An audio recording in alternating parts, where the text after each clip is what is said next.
Hello, Facebook. Hello, YouTube. Hello, TikTokers. For those of you that are on Facebook and YouTube, please make sure that you speak when you enter the room because I don't get to see when you join. So say hi. Unlike TikTok, where I can see as soon as people do. Hey, what's up, Delgrave? Good to see you. Good morning, Navy Blue. Good morning, Carlotta. Good morning, Grammy. Good morning, G-Ball. Good to see everybody. What's up, Nala? How are you? Hospice nurse Shawnee. Hey, Amy.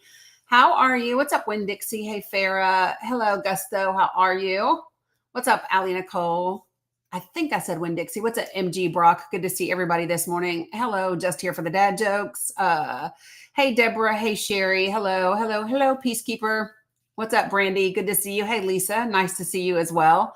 Honest anxiety is high. Why so, my friend? Why so? What's up, Beach Bum Wannabe? Hello, it's me. Good morning, VJ. How are you? YouTube and Facebook. If you do not say hi in the comments, I can't see that you've joined. So make sure that you say hi. All the things. Well, there's a lot of things. So yeah, I got that. I get that, right?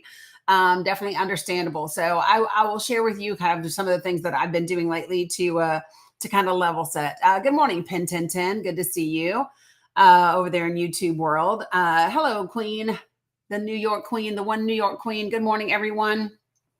Hey, Angel. Nice to see you as well. Folks, we're going to talk. I have two main things that I do want to talk about this morning. I will briefly touch on what some people believe is like kind of the news of the day. Good morning, Marky. Y'all know I don't do the whole news of the day thing too much because I think that some of it's either not relevant, not significant, is a distraction from other things. And what's up, Penny GF? I really would rather us spend a lot of time. Hey, Conchita. Hey, Nico. Focusing on areas where we can create understanding and build connection and that sort of thing, right? So that's kind of my focus. So hopefully that's what we're going to do that today. Hey, Ella, good to see you as well. I haven't put up a background yet. I haven't decided if I'm going to put on a background yet. And one of the reasons why is because the two topics, I have to be very careful in TikTok world about both of these topics because they are sensitive in TikTok world, right? So we are going to be talking about pew pews, and we're going to be talking about AB, both of those things. So I guess I do. Maybe I'll put up a topic. Maybe I'll put up a picture. I just kind of, you like this background now? Yeah, I mean, it's the background of the house. Like literally that's what's behind me. Like that's it. And I think I don't even have this like straight. That's how sad it is, right? I don't even have you on my stand straight. Oh, thank you, Sherry. I appreciate you. So what's up, Blue Nevada? If I missed everybody, what's up, Masani? So good to see everybody.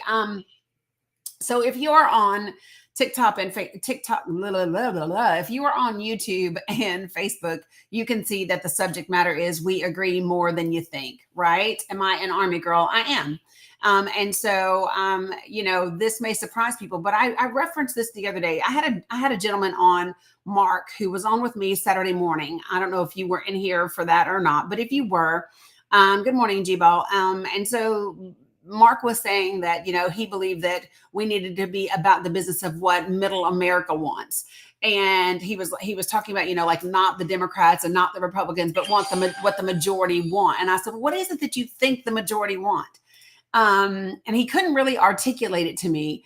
And I have been sharing with, I'm not just Army girl, but I am an Army girl. That's so weird. I thought that person asked me, am I an Army girl? Because that I am. I'm not just Army girl, though. Like, that's somebody completely different than me. And we don't look anything alike, y'all. We really don't.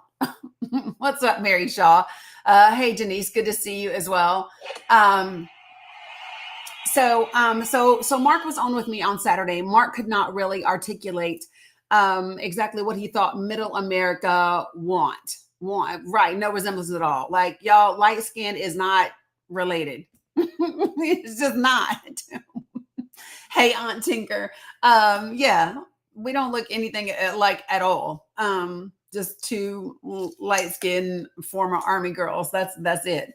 Okay, so let me just say this. So when we were talking about this the other day, I said, you do realize that the vast majority of the country agrees on even the most even the most controversial of topics. And I don't think that people believe me. So we are going to dive right in today, and we're going to talk about those things. Why are we going to talk about them? Because these are the things, these are the issues that we have to be having conversations about in order to create, what's up, Jules, understanding, in order to create places where we can actually connect, and all of those things. And so I want to do that today, and I want to give you all, as usual, the sources behind the information, the links to be able to look up for the information yourself, and go from there. Good morning, Joe Parrish. Hey, ABG. And I would like to have people join me on the panel. So if you're on TikTok and you would like to discuss these things, would love it if you do. Good morning, Carla. Good morning, Mama Dukes. Hello, Cheryl. What's up, Sunny? Girl, I saw you showing out this past weekend, I believe. Oh, I think they like it. Oh, I think I saw you in my rare scroll on TikTok, girl. Yes, I saw you. I saw you. What's up, Kimber? Hey, Veronica. Good morning, Stacy D in the place to be. Good morning, Carmen. All right. So I don't know. What do you all think? Should we put a background up so that people at least know? Girl, I saw you was one hot mama. Should we put a background up so people know what we're talking about? It's a little like I need to say, I'm gonna have to put up like pew pew and AB because it's like, I didn't want to put, how normally I'll put up like a picture, and I can't put a picture up on TikTok of these things because they will get me. Y'all know that they will get me. So, all right. So let me do this very quickly. This won't take any time at all. Right. The majority agree. Cause I don't want to put up the image of it. The majority agree on, give me a second.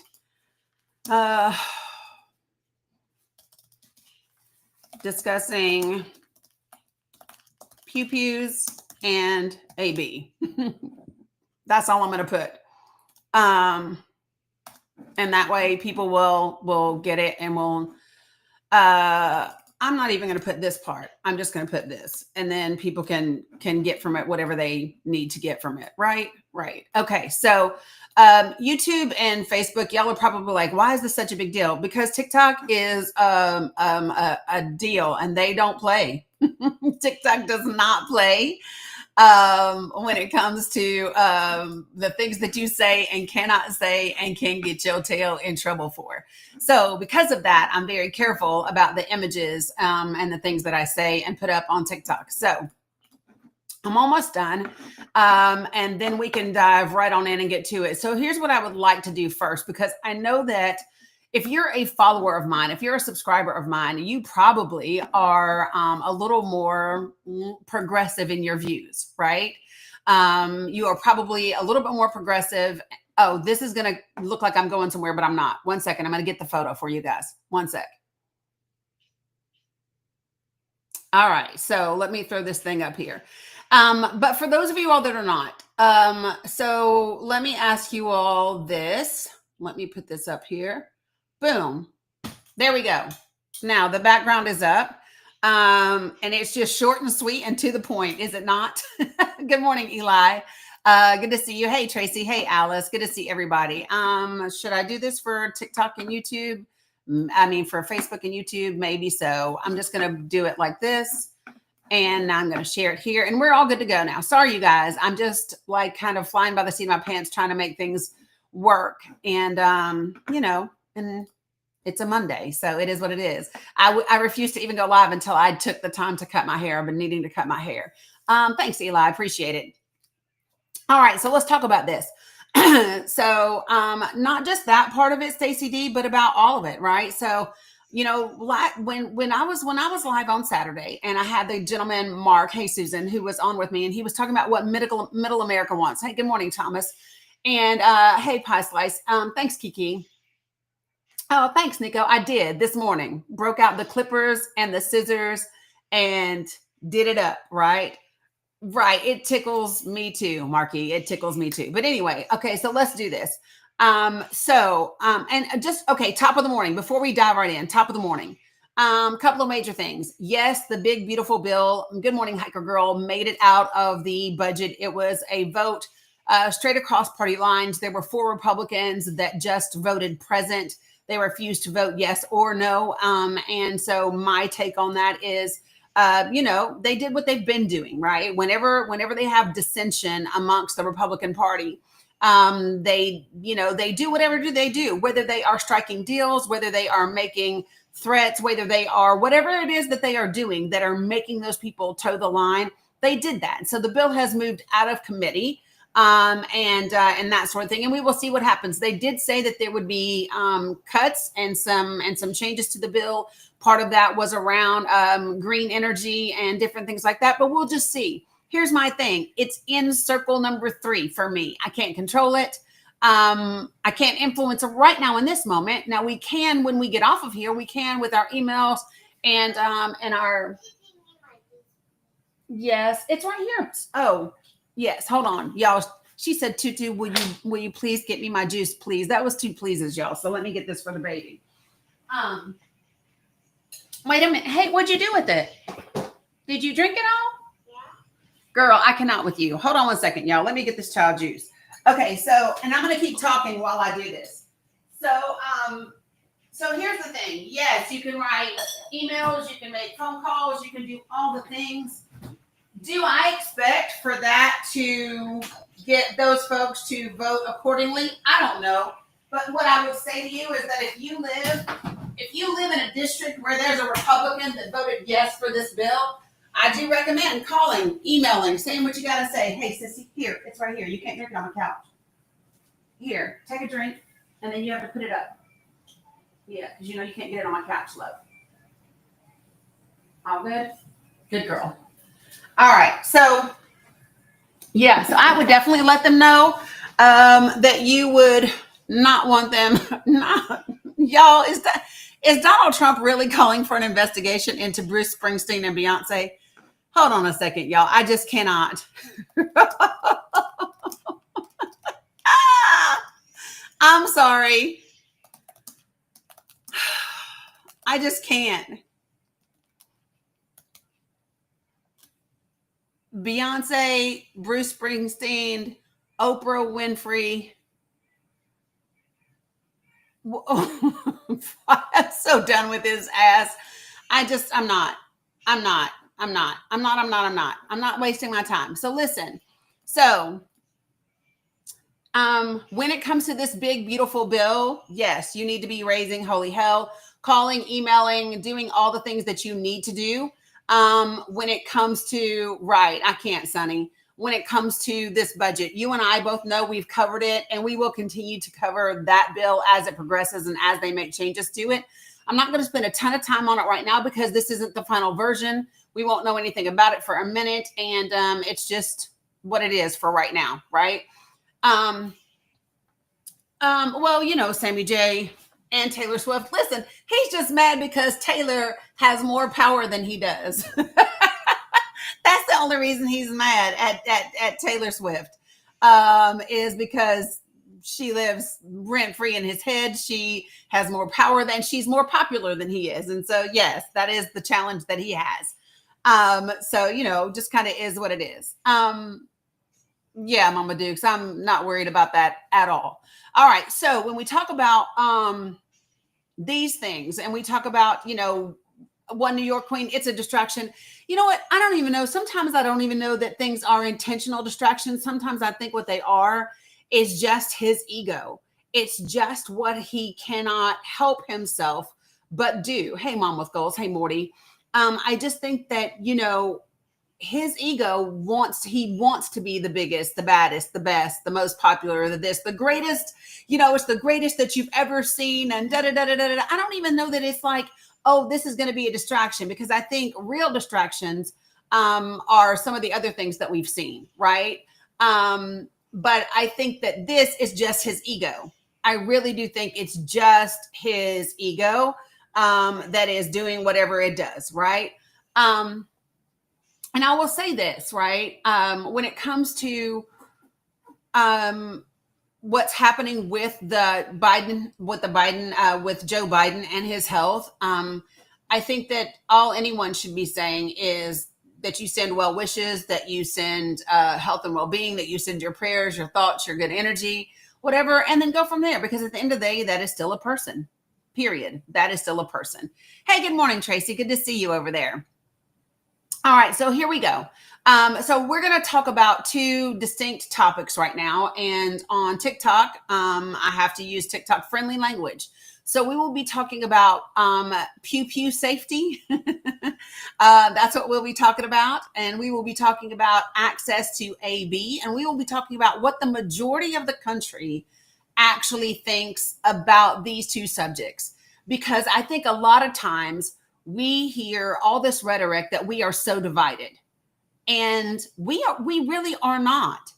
I want you all to remember that in this election, no worries, Cam, in this past election, you had 80 million people that did not participate in the voting process, right? And neither candidate got greater than, neither candidate received greater than, like even 50% of the vote, right? And so I think it's really important for us to understand that, hey, Metal Rabbit, blessed be to you as well. I don't think that people really understand that we are not this 50-50 divided country. There were 80 million people that didn't even vote at all. I did hear about the fire at Palm Springs Fertility Clinic. I did. Oh, Sammy J, your fur baby, something happened. Sorry about that, sweets. Sending you love. Hey, Mel Gray. All right, so that is the ADHD where I get taken off track. Okay, but let me go ahead and give it to you guys. So I want to talk about these two because let me ask you all, do you think that there are any two other issues in the political arena that are more popular or more triggering or, more hotly contested than these two? When I think about the things that people talk about, especially, during elections and all of that, I think about AB and I think about pew pews. You think LGBTQ, or do you mean when you say that, when you say LGBTQ, do you believe, are you talking about really LGBTQ issues, or are you talking about trans? Because I would agree with you when I say trans, but I don't know that I think that that's actually, I mean, to be honest, it's not a problem. It's 1% of the population, right? But let's just think. So we would say immigration, got it. We could talk about right. We can talk about trans individuals, and then healthcare. Okay, so let's talk about these. All right. So here are the 5 things. Tell me if you all agree with this, and I would love to see if you have other things to add to this list. So the top 5 things that we have so far that are issues for people are healthcare, AB, immigration, pew pew laws, and LGBTQIA individuals. And would you say that these are the top 5 most divisive issues? Yeah, but is education divisive? I'm not talking about like if this is an issue that people are concerned about. I'm talking about I'm talking about the things that people disagree on, the things that people are, we would say are the things that people would absolutely talk about left versus right. Right? What do you all think? Yeah, but I mean, I think, well, so like, I don't think that wokeness is an issue. I think it is an issue. I think it is a banner. I think wokeness is an umbrella that they weave into all of these topics to make them be separate. The same way I think that religion is woven into each of these topics to make them divisive, to make them separate. But I don't know that they, in and of themselves, are issues that people are voting on. I don't think that people believe that they are voting on race. I don't believe that people believe that they are voting on, religion. I think that people are voting on these issues, right? And they are, no, truly yours. It did last night. The big, beautiful bill did pass through the budget committee last night. It was a straight partisan vote. There were 4 Republicans that voted present without voting yes or no. It was a party line vote and it voted last night. So it moved out of committee last night. So, so this is the part that I really think I really want you guys to follow me on. Is wokeness really an issue? No, because if it were really an issue, we could vote on it. We could make policy around it, but we can't, right? We cannot make policy on wokeness. Wokeness exists within issues, right? They weave it in along with religion. It goes before Congress. It goes to the House. But they are talking about they are talking about changes that are going to be made to it. Okay. So they're talking about changes. But again, DEI, I don't believe is an issue. They talked about DEI within education. They talked about DEI within healthcare. They talked about DEI within the government. They talked about DEI within all of these different things, but it's not a standalone issue. DEI in and of itself is not an issue that is a standalone issue that you vote on. It is a tactic that people use to divide within those other things, right?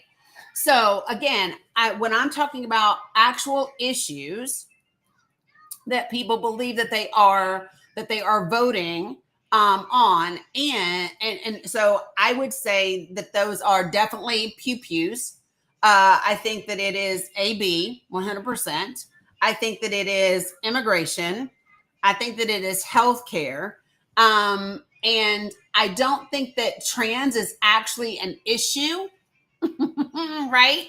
I don't believe that transphobia is an issue. I believe that it is also a tactic that is woven into other things, because all they're talking about is women playing sports or using bathrooms.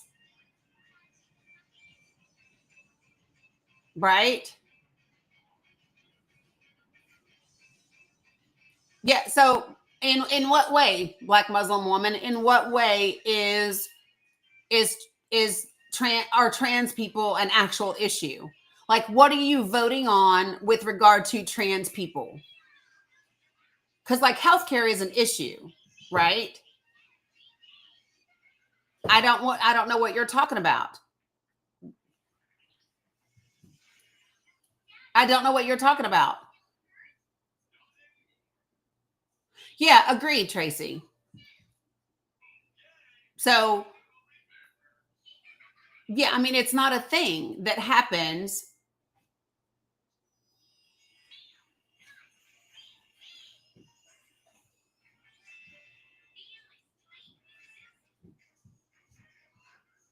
I'm not sure where she went. I don't see any more comments from her. So here's my thing. This is what I would say. They can't transition without parents' consent. That's not a thing. Black Muslim women, that is not a thing. Children do not transition without parental consent. And they cannot transition as minors without parental consent. That's not a thing that happens. If you would like to discuss it, you can feel free to come up and join the panel.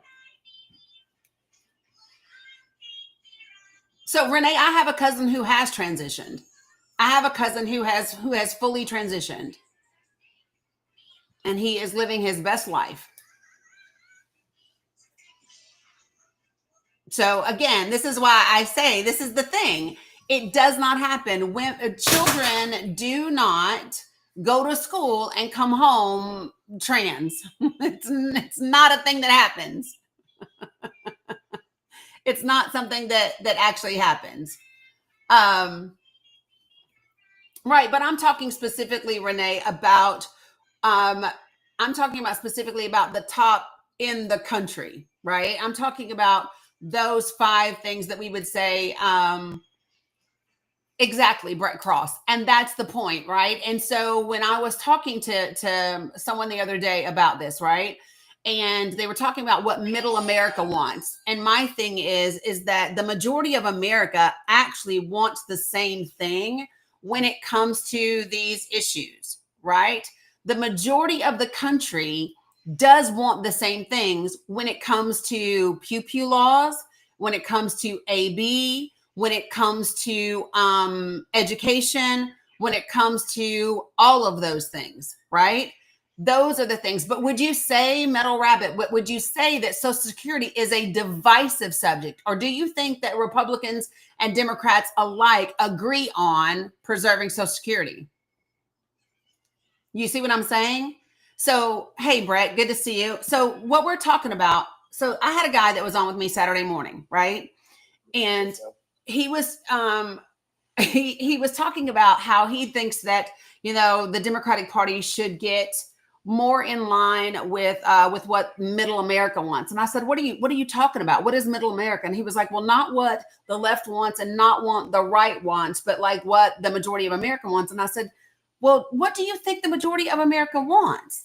Because when they're just talking, the majority of America does want stronger pew pew safety laws. Absolutely. Absolutely. It's 77% of all Americans want stronger firearm reform. 100%. Yeah. So you know what's crazy is that if you look at so I know you're familiar with Everytown. For those of you all who aren't, everytown.org is a great source of information when it comes to pew pews and laws and all the things. So in April of 2023, there was a survey, and of all people, it was conducted by Fox News. And this was a specific survey of registered voters. And listen at the results of this survey by Fox News. Y'all ready for this? 87% of Americans support requiring criminal background checks on all pew pew buyers, including 83% support from people that own pew pews in their homes, right? Yeah, Denise, I'm going to give Brett a minute to share with people who he is in just a second. 81% of Americans support improving enforcement of existing pew pew laws. Okay.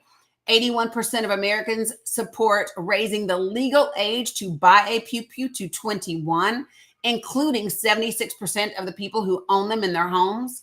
80% of Americans support allowing police to take pew pews from those considered a danger to themselves or others, also known as red flag laws, including 76% of people that own them in their homes.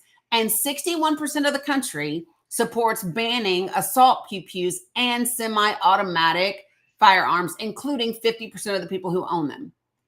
And that's the thing that I don't think people get. That is the vast majority of the country.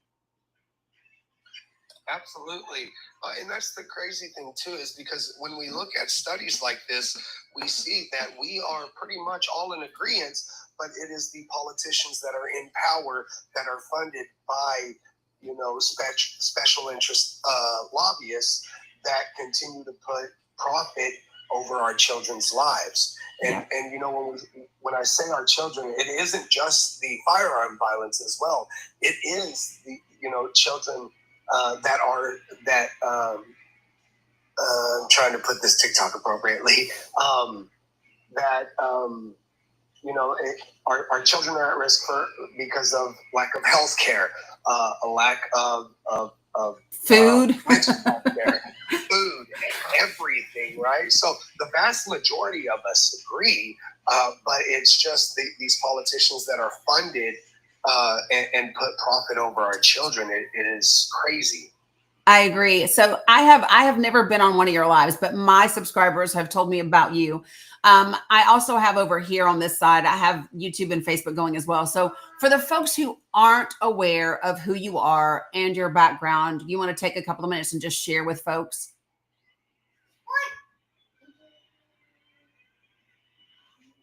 He had to mute for a moment, I think, but it's okay. There you go. I'm so sorry about that. That's okay. I pressed the wrong button. Yeah, so my name is Brett Cross. My son Uzziah was one of the victims of Robb Elementary in Uvalde. And so since then, I have been, you know, it's hard because in 5 days, it'll be 3 years. Since then, we've been fighting to fix the firearm laws in this country, because I don't want anybody to experience what my son did. I don't want any parent to have to make the decisions that me and my wife have had to, like which cartoon character to put on our child's casket. So yeah, we are just trying to change this country in our son's name, because our son, everybody's biased about their children, right? But legitimately, he was the kindest soul I have ever met in my entire life. All he wanted to do was help people, and so. And funny story, like we asked him one time, we said, "What do you want to be when you grow up?" And 10 years old, he was like, "I want to be a YouTuber." And I'm like, "Well, everybody wants to be, and we'll do whatever we can to make that happen, but have a backup plan." Right. And he told us, he goes, "I want to be a cop so that I can help people." And ironic, because 376 cops were afraid of the firearm that took his life. But everything that we do is in his name. It's through his voice. It's through his image. It's through his legacy. Because I cannot allow his legacy to be a statistic. Right. It's not a number. So he is going to change the world. It isn't me. It isn't my wife. It'll be him. We're just a vessel in which it's going to get done. So yeah, that's pretty much it. Yeah. I've had to learn. So when this first happened, I came out. I'm emotional, right? And they tell you don't be emotional. Yes, be emotional. Listen. Yeah. And so then I had to learn it. So I've learned everything about the Second Amendment. I've learned the laws. I've learned the Heller decision. I've learned all of that, and people still don't want to listen because it's easier to remain willfully ignorant than it is to see the reality of everything. Mm-hmm. Because here's the thing: I don't get to turn off the TV and forget about it. No. I have to live it every single day.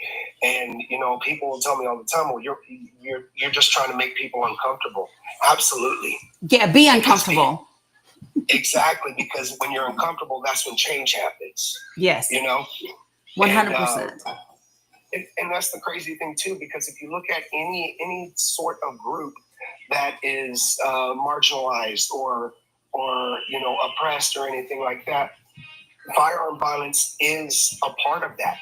Yes. Whether it is the BIPOC community, the LGBTQ community, women, every single group are all connected and intertwined because they're all harmed by firearms. Exactly. And I will say this. So first of all, there are no words. I know when people hear who you are and what you've experienced, the first thing they want to say to you is their condolences and I'm so sorry and all of that. And I do 100% send you every bit of that. I also know that there's nothing I can say that even comes close to touching what your life is and what it has become as a result of those events. Right. So what I will say is that I think that I can relate to you in this one thing. So where yours is learning all about firearms and the laws and all of that, the same thing happened. A similar thing happened with me with healthcare. The only difference is that I'm super blessed that my grandbaby survived. Right.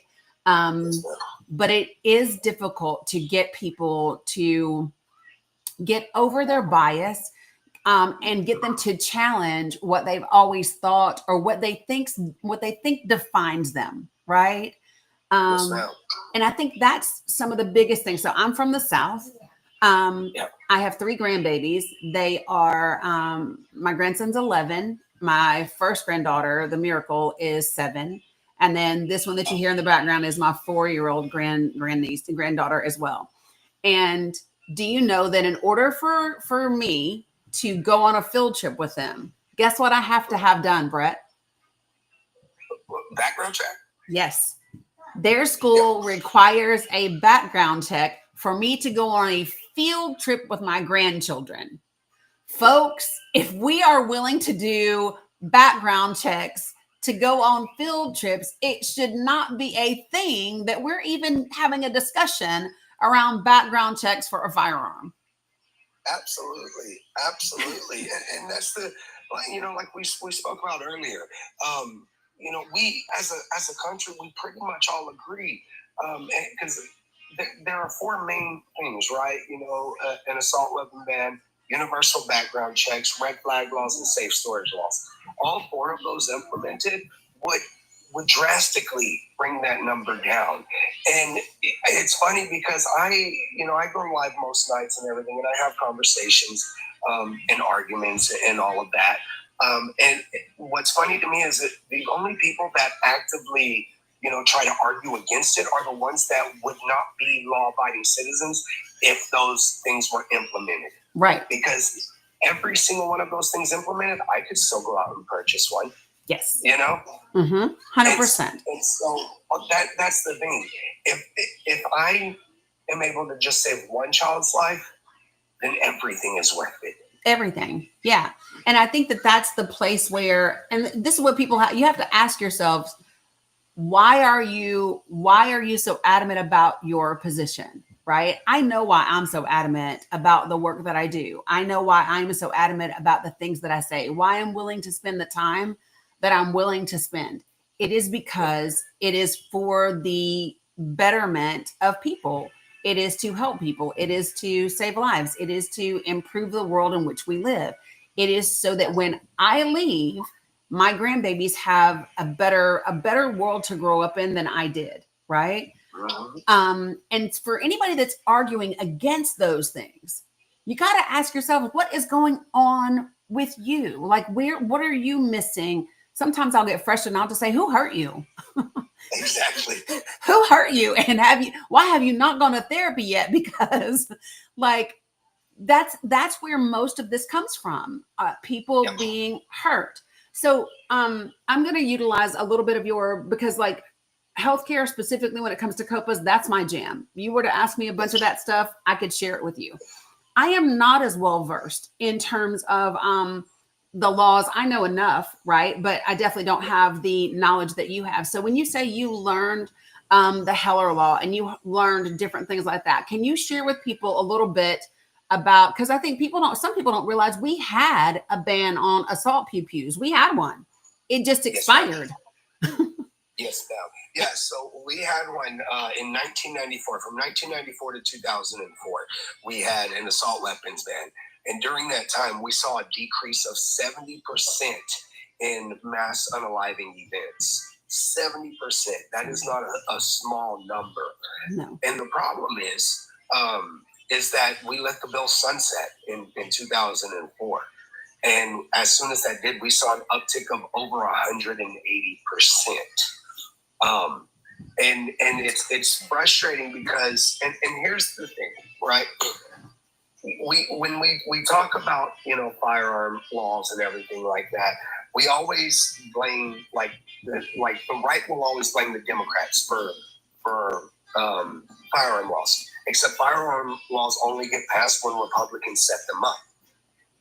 Because the reason that the assault weapons ban went through in 94 was because of Ronald Reagan. Now, I despise him, but, everybody does at least one good thing, right?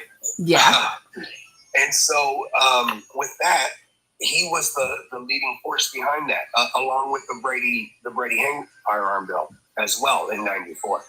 Him, Gerald Ford, and I cannot remember the last one, sent letters to Congress, to the Republicans in the House, begging them and urging them to vote alongside with it so that we could save lives, and they did. Unfortunately, like I said, it was capped off at 10 years so that they could kind of test it. But when it showed that there was a 70% decrease, I don't know why. I mean, I do know why. It was money, but it should have never have came back undone. And we see that every time that we have implemented, firearm laws, we have seen that they work. 1936, I believe, we started the NFA, the National Firearms Act. Since then, and what that did was it recategorized fully automatic weapons into a Type 3 weapon, so that you have to pay a special tax and you have to go through more hoops and everything. Since 1936, we have only had 3 mass unalivings with fully automatic firearms. In almost 100 years, there has only been 3. So we see that these things work. Yep. Right. And I don't understand the lack of empathy of people when, like, there is no amount of money. Somebody could come right now and offer me $1 billion to never talk about it again, and I would gladly turn it down. Yes. Because it's not. What am I going to do with that? I don't care. It wouldn't. This is the thing that people don't understand. This is why I think so. You know, when I was doing, I ended up leading this really significant healthcare protest back home. They had created a legal medical monopoly using state law, right? And I tried everything. Like we did town halls, we did all the things. Hey, fax people, welcome. Appreciate you guys for joining. And when all of those didn't do it, and the Tennessee Department of Health agreed to close the NICU that saved my granddaughter's life, Brett, I didn't know what else to do. I literally packed a sleeping bag and a backpack, and I made a couple of signs with statistics for my region. And I went and I sat in front of the hospital on the public right of way, and I went live and I said, I'm not leaving until something changes. And by noon, like 50 people were outside. We were there for 257 days, 24 hours a day, 7 days a week, right? And yeah, it was 4-foot public right of way. And it was like day 12. One of the guys that works for the hospital, he runs. And so he's running up the street and he comes back down and he says, hey, Danny, he says, don't you want to take your grandbabies on vacation? You know, why don't you just pack it up and go on from here? And, you know, you guys take a couple of weeks under the vacation. I'd be happy to make that happen for you. And I chuckled and I said, there's absolutely not a single, there's not a number that you could offer me that would make me walk away from what I know is the right thing. So I feel you when and for me, it's tied to Bella, and for you, it's tied to your son. And it's the difference. It's like a thing that burns in you. Absolutely. And nobody can quench it. Nobody can put it out for any. Absolutely. Yeah. And that's the wild thing, right? Is, you know, you say, why don't you take a few weeks? During that few weeks, how many people could have lost their lives? And, you know, like that, they don't think like that. Mm-mm. These individuals do not think like that because, like, I'm going to be honest. Part of why I do what I do is selfish, and that's to just keep me alive. Right. I get that. Because I didn't stop being a father once he was taken from us. I'm still his father. And so, like, part of it is, you know, to keep myself alive. But because without this fight, I'm worthless. You know, like that's what I feel. Like I'd be worthless to my other children, you know? Yeah. And so that's what people don't understand. Oh, well, you know, that's when they told you, well, go take a vacation. Yeah, you could have a vacation and you could like be for not thinking about things, but then individuals are passing away and you could help prevent that. Yeah. And here's the thing. So I hear you. And what I will say is I have never had to experience what you have. What I can tell you is what I hope for you is that this passion that burns inside you, that makes you feel worthy, may it forever burn as bright as it is, as a conduit for you to feel that value and that worthiness with or without it. Like right now, it serves as the thing that makes you feel worthy, right? Yeah. And I hear that. We all need bridges. Sometimes we all need something to hold us up until we can get there ourselves. And so my hope for you is that that you continue the work, but that it reaches a place for you where you know that it wouldn't be there. Listen, if this wasn't who you are, if you weren't this person, it wouldn't matter what happened. Because not everyone picks up what you've picked up and taken on, right? There are other parents out there, but they don't choose what you've chosen. And so what I would say to you is, yes, it makes you feel worthy, but with or without it, even if it was there, if you weren't already worthy, it wouldn't have worked. It works because it met you, and that is who you are, if that makes sense. Yes, thank you. I truly appreciate that. And I will say on top of that too, is like, even if I could solve the firearm issue today, like if they cited everything and those numbers dropped consistently, what I've realized, and like I said, especially for my son, because he just wanted to help everybody, is that there are more fights out there. Yeah. Right. And I see this like, one of my biggest things lately is especially talking to white men, because I am one. I look like MAGA for some reason. I tell people all the time, don't vote for yourself. As a white straight man, do not vote for yourself. I voted for my daughters. I voted for my wife. I voted for my BIPOC friends and family and my LGBTQ friends and family. Yep.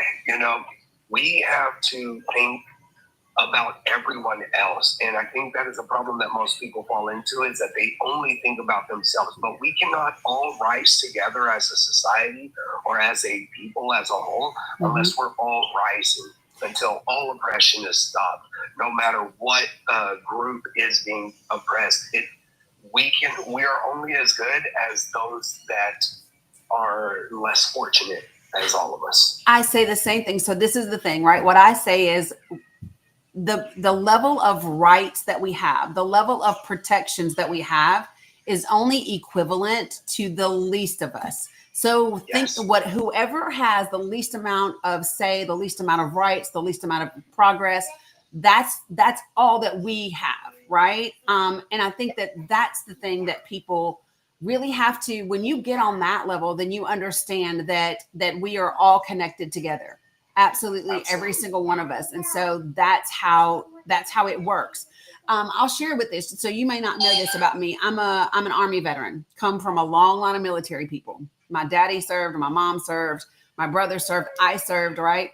And so one of the things that I share with people, I'll ask people, do you believe that that soldiers are well trained when it comes to firearms? And what do you think everybody says to me? Absolutely. Yeah. And I'll say, yeah, probably some of the best trained in the world, right? And then I'll ask people, I said, so when military people are not on the range and they're not on the battlefield, where do you think their firearms are? I know this, so and I have these conversations with people too. I love it. They're in the armory. They are locked up in the armory, and there's somebody whose job is to watch the armory and sign them in and sign them out. So if the best trained people in the world don't walk around with an M16, a 1, 2, 3, or 4, why in the absolute hell do people think that we want to carry, the other ones down the street? Like, it's just absolutely, it's crazy to me that this is what people think. And what people don't realize too is that if you have them in your home, you're actually more likely to be hurt by them, even if you have an intruder, than if you don't. Absolutely. Yeah, I talk about that all the time. You are more likely to end up injured because the good guy with a firearm stops a bad guy with a firearm 0.9% of the time. Right. 0.9. And I try to tell people all the time, I get laughed at for this, but the best self-defense in your house is a fire extinguisher. And people don't realize this. You spray somebody in the face with a fire extinguisher if they're breaking in. One, it displaces the oxygen so they can't breathe. It blinds them, and then you have a blunt object. 100%. Multiple uses. But you know what else I tell people, Brett? So in the military, and I don't know what they do today, right? But when I was in, they taught us to call it a weapon. We didn't call it a GUN. We called it a weapon. And the reason we did is because it was to make sure that we understood that it takes life. We understood that it wasn't, because think about this. There are BB pew-pews. There are Nerf pew-pews. There are air pew-pews, right? There are all different types of GUNs out there. But a weapon is a weapon is a weapon. And we know that it does harm. And so if we fix our verbiage like that, then it conditions us to consider what we're doing with things. And I just wish that people would take the ego down a little bit and understand like what's really at stake.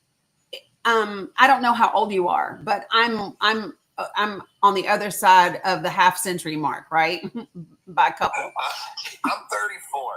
Okay. It doesn't look like it. So I got you by a minute, right? But so when I went to school, all we had, like if someone in my class did not make it to graduation or did not make it to the next year, it was 9 times out of 10 because of some freak accident, a car accident, a drowning accident. Like it was something like that. We never ever had to think about this type of thing happening. Um, and I would love to know your opinion on this because here's what I said. When, people give millennials a lot of shit, right? And they talk about they're lazy and they talk about this and they talk about that. But here's my thing. If you think about this, millennials are the first group of children that are now adults whose entire school years they lived through mass pew pews. And what I think is that it's not that they're lazy. It's not that they don't want to get regular jobs. It's not that they don't, it's that they have a value and an appreciation for life where they're not cool spending their life in somebody's cubicle for a corporation that doesn't want to pay them a living wage or have good insurance or give them good retirement. They have figured out that life is really valuable, right? And they have been required. So I want you to think about this. Can you imagine? We have these mass pew pews in schools pretty regularly, right? Unfortunately. And they make the news. We hear about them, all the things. And then we send children all across the country back into those environments every single day. And no one thinks about the re-traumatization of children and what that must be like to go back into a school setting after that, even whether it was your school or not. Yeah. Well, and so there, I agree 100%. Except the only thing that I would change in that statement is that we have had school mass unalivings going back to the 1800s. They just weren't as widely known. No. I mean, growing up, even when I was young, right, we only had a few channels. So the 3. So it just wasn't. With the rise of like social media and internet and everything, we're able to see much more than we were before. Yep. Because I believe it was 79. There is a real famous school mass unaliving in California with the I Hate Mondays chick who said that, and I don't ever use that verbiage, but that's just, anyways. And she shot at that school, and when asked why, she said, "I just don't like Mondays," or "I hate Mondays," or something like that. So it happens so frequently that we tend to forget, unfortunately. Mm-hmm. And the only ones that are really remembered are the ones that are different, right? Yes. Because yesterday was the 7th anniversary of Santa Fe, Texas. Most people don't realize that. They know that May 24th is coming up, and the only reason that ours is talked about as much as it is, it wasn't because there was 17 brown kids and 2 brown teachers that were killed. That's not why they talk about it at all. They talk about it because of the failure of the police. Correct. They talk about Sandy Hook because it was the first time that a big group of first graders were. So all of the big ones that we think about or hear about is because it's different from the other ones. Yes. And so with that, going back to what you were talking about the traumatization of it, what people don't realize is that just these drills are traumatizing. Yes. And like kids are programmed, unfortunately, to not be completely open and honest about their traumatization. Yes. And we have failed as a society in that way. And I see it firsthand by my children. I have another son who is in the same grade, 2 classes down. Unfortunately, he was not at school that day. But the survivor's guilt and everything that he has to deal with, he is 13 this year. He is in the 7th grade. And he has trouble. He has troubles with his school district. He has trouble with school, period, because he's like, I can't trust this school to keep us safe. And that's the thing too, is like, we shouldn't have to worry about our schools doing that. Right. Everybody says we need to arm teachers. We need to arm. No, we don't. Arm guards and everything. They want to make our schools prisons, and we already have the school to prison pipeline. Yes. And so what we're doing by making our schools even more like prisons, with fences, with armed guards, is making them used to that setting and setting it up for that slave labor to continue to happen into adulthood. Right. And I tell people all the time, why are y'all so willing to regulate our children instead of being adults and regulating ourselves? Right. Like, we're the adults. That's the part that gets me, is that adults today are behaving worse than we would have ever taught our children to. Even the bullying that's happening, the way that people are talking to each other, that just the behavior itself. But I think that there's several pieces of this, right? I think that absolutely there's just the firearm laws in and of itself. Like, that's one big thing that is probably the fastest fix, or the fastest mechanism that we could use to, yes, yeah, the fastest and the cheapest, right? And then after that, what we don't do well as a country in any way, shape, or form is mental health. We love to talk about our feelings, but not in a constructive way, not in a way that promotes health and well-being and actual healing or any of that stuff.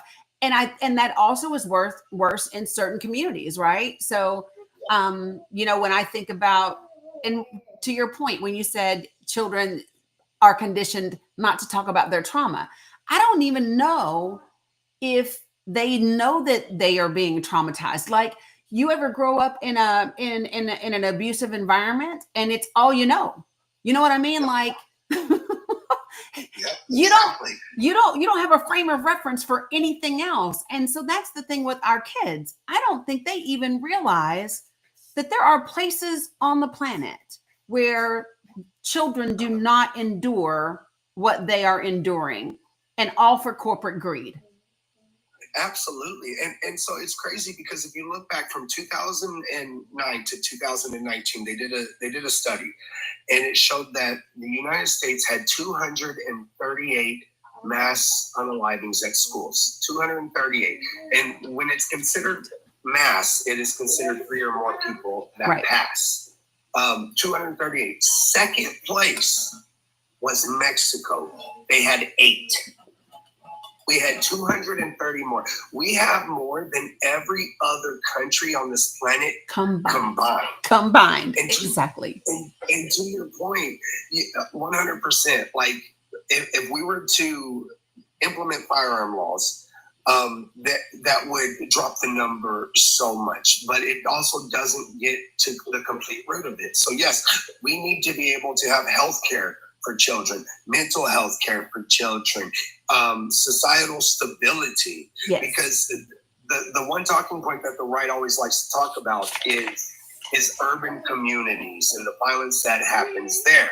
Right. Except, people in the lower income communities and whatnot were put there by a system that was designed to keep people down and to keep people struggling. Yes. So if we fix our economic issue, our societal issue, our health issue, then we 100% could probably eradicate it all, because we would become a society that actually cares for one another, and then we could do away with firearms completely. Yeah.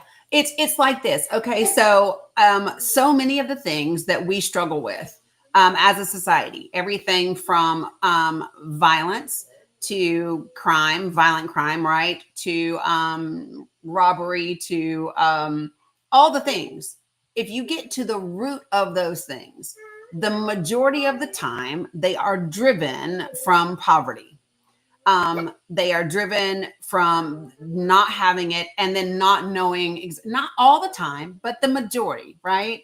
So even if I said 8 out of 10, if we could eradicate it, 80% of violent crime, and violent acts and robbery and all of those things, if you could eliminate it by even 80%, 70%, it's more than worth it. But here's the problem that the systems don't want. The reason the systems don't want it is because how would the billionaires and millionaires and how would those people maintain their power structure? They wouldn't. Exactly. And that's what they don't want. And so this is what I keep telling people. I had a woman on with me. I'm from the South. She's from the South. And like her TikTok name was The Accent, right? And she comes in and she's talking to me. And at first she kept saying, you all and them and us and them. And I said, hold on, who is you all? And she said, well, I mean, I'm just talking about, and I said, no, who exactly is you all? I said, in this whole conversation, have you heard me say you all and us? And she said, no. And I said, do you want to know why? And she said, why is that? And I said, because you and I are in the same boat. Unless you make $500,000 or more, honey, you are in the same boat that I'm in. I said, do you know what the crazy part is? You and I are over here in our boat arguing while they are driving by in their yachts, sending damn things over here to drill the holes in our boats. And we're blaming each other for the holes in our boats, and they're just on their yacht laughing. Wow. Yes, ma'am. Right? That's the thing. They don't want us to figure it out. They don't want. So to your point, you brought up, I want your opinion on Sandy Hook and Alex Jones, right? And oh my God, I don't want to forget it because she's talking and I'm ADHD. Okay. So that's one of the things. But then the other one is, this. Okay. So a lot of people don't know this. Walmart is the largest seller of like long guns, long pew-pews. They are the largest seller. So, Brett, have you ever seen the documentary 13th? No, ma'am. Okay, so it's on Netflix, but it's also on YouTube for free. And so there's a part of it that touches on the pew-pew part of it, because they begin to talk about ALEC, the American Legislative Education Council. Are you familiar with them? Yes, ma'am. Okay, so they talk about this specific laws that were being done by ALEC for the benefit, but it was the NRA, it was the for-profit prison system, and Walmart, all of them part of the ALEC situation that was specifically tied to these gun laws. It's in there, and I would love take a look at it. And then because it's about the 13th Amendment, but it's about so many other things along with it. We watched it all together, my subscribers and I, a couple of years ago, but you would really like it. So talk to me about, because I know how I feel about his raggedy ass. But talk to me as a parent, if you can. And let me just say this. If at any point I ask you a question and the answer is too difficult, re-traumatizing, or anything, feel free to say, Danny, I can't do that one. All right. Ma'am. That won't be an issue, but yes, ma'am. Yeah. So Alex Jones is, as you eloquently described him, raggedy ass. Yes. Yeah.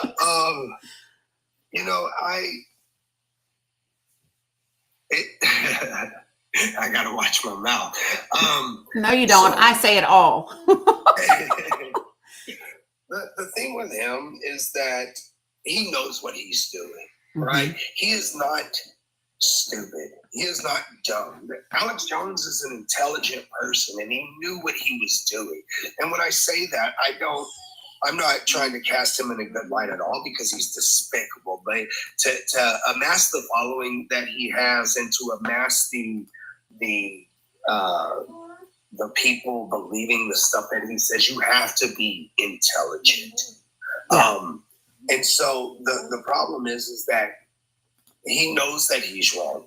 Yes. And he's doing it anyways. And it is detrimental to other people. And he doesn't care because it lines his pocket. Yes. I know families from Sandy Hook. I talk to them. Unfortunately, when you become a part of this club, you know people Yes. that have experienced this. I know the people that have had to relocate multiple times because of that. And let me just tell you, this government, this country does not care. When you're a parent of a child who passes, they don't help you. So I know there's families over there that have had to move 3 or 4 times out of their own pocket. And like I said, we don't get any help. We don't get any financial support or anything like that. So Crazy. I've been doxxed by somebody. I had to leave my house for a long bit, and I had to I had to pay people to scrub my address from the internet because of threats. I get death threats all the time. And so Alex Jones, by doing what he did, he put people's lives in danger who have already faced the worst thing imaginable. And when I say that, I truly mean it, because as a parent, to losing your child is the worst thing. Yeah. I would rather have my arm taken off. I would rather lose my own life. I would rather anything else that you could possibly think of, the most vile shit. I would rather have it to happen to me than to ever lose my child. Right. And so when he knew what he was doing, and he put those people's lives in jeopardy. And it doesn't even stop with them, because they still come and they will do the same to us. Yeah. Like, it's not on a wide scale because he got sued and, he lost a lot. But we have people out here that say that ours is a hoax, that our children didn't really survive or were alive, that I'm a crisis actor and everything like that. And my thing is like, if I was a crisis actor, y'all need to find whoever hired people and fire them, because I'm terrible at this. I will tell you what. So first, let me just tell you, if you all have not seen The Truth versus Alex Jones, the documentary came out last year. I recommend seeing it. I watched it and was yeah, you get a good view for exactly who he is. And it goes all the way back. So Sandy Hook wasn't his first propaganda. Sandy Hook wasn't his first calling something a fake or a fraud or whatever. Like, he has a history of doing this. That one just paid off the most. And and you get an idea of the journey that they follow to do this type of stuff in order to sell their stuff. But I mean, he goes way, way back to all the way back in the beginning, but it's The Truth versus Alex Jones. I think that, and then I'm going to go to Gina and then Outsider. What do you think? Because here's what I think, that like the conversation that you and I are having today, the conversations that I know you have all the time and that I have a lot. I think that we have to somehow really amplify them and make them. So I believe that, and it sounds so crazy when I say it out loud, right? But I think the only way that we're going to build the country that it sounds like you and I want, right, is we have to start having conversations in a way that builds connection, even if it doesn't get agreement at the beginning.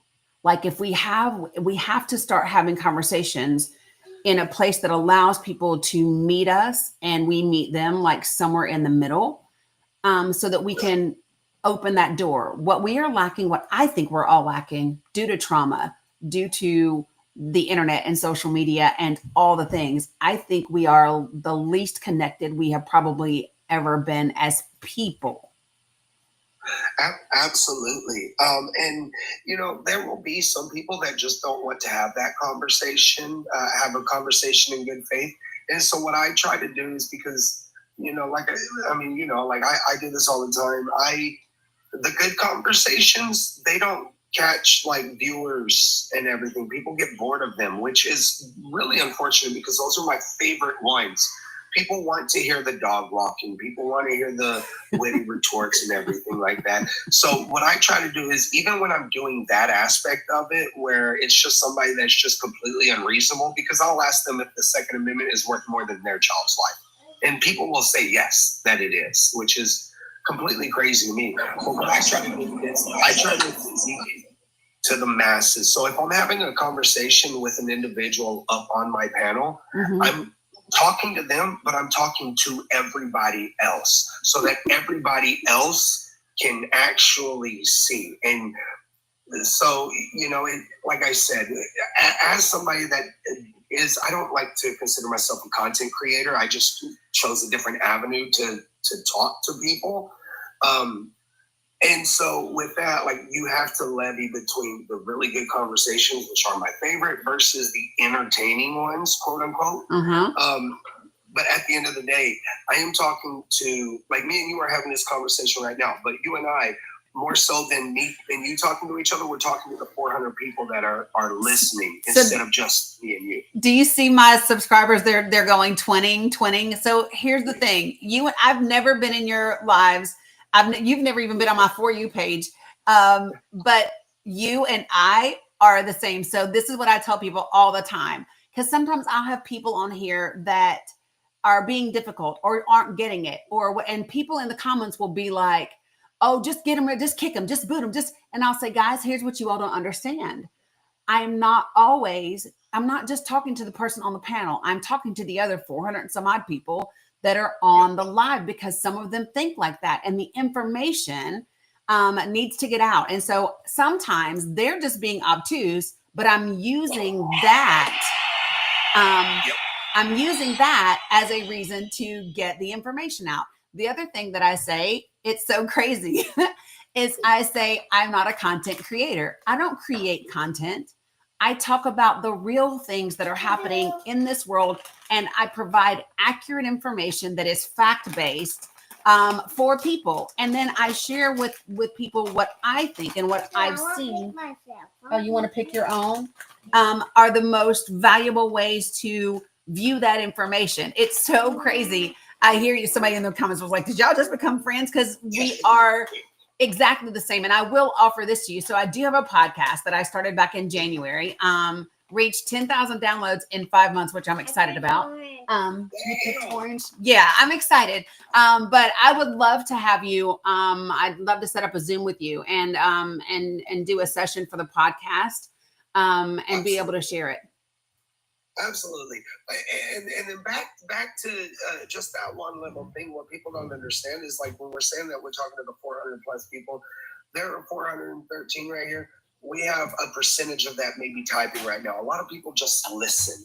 A lot of people have their phone in their pocket. They have their earbuds in while they're at work, while they're commuting, while they're doing anything. So they can't actively engage, but they're listening. Yes. And the listening, when you're sitting there and you listen to these over and over, then when you get home or when you have a break, then you can look these things up. I tell people all the time too, don't just take my word for it. Yes, I've studied this. Yes, I've done that, but don't just take my word for it. Go and look it up.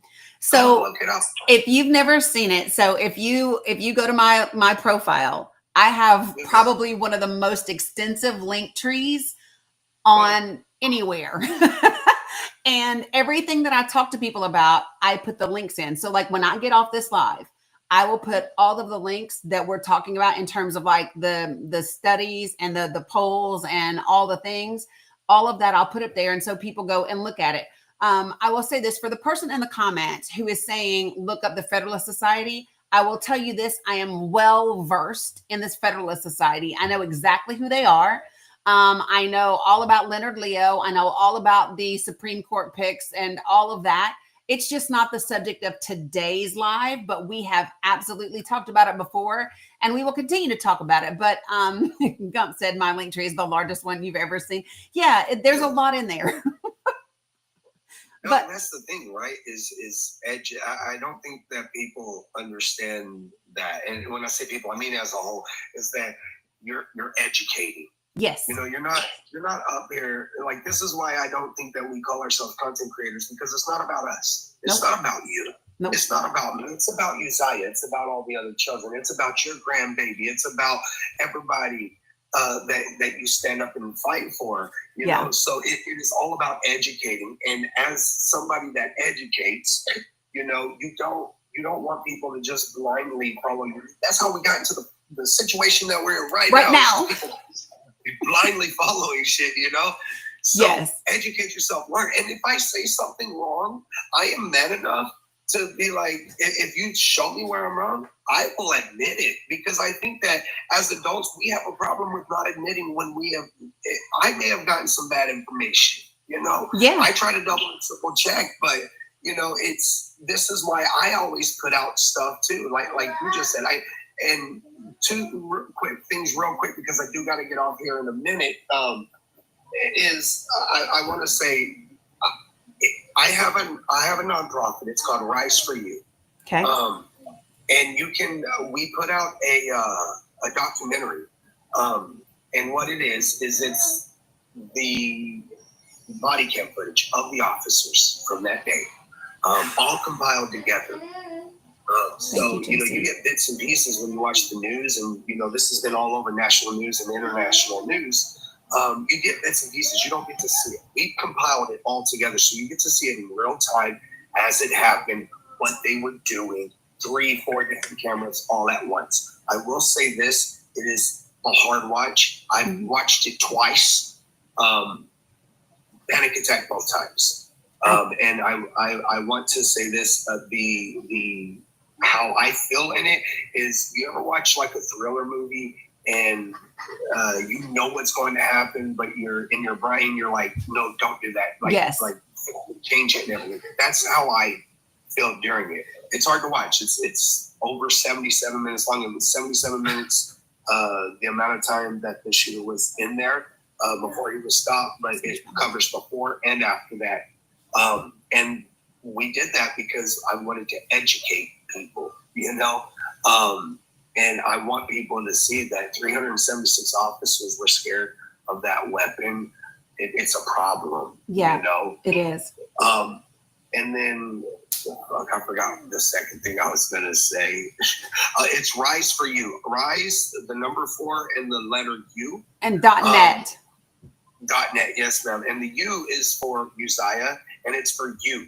It's for everybody listening. The U is for everybody, because I tell you this, the hardest part of my day is the first 5 seconds when I wake up, because I'm pissed off that I did. So I have to make a conscious effort to rise out of bed. So I rise for Uzziah. I rise for you. I rise for you, the people out there that haven't been in my situation but will. We rise for the people that have been in the situation. We rise for everybody, because as we said earlier, good morning. How are you? We are only as good as we are together. So here's what I will say to you, my friend, my new friend. I followed you already.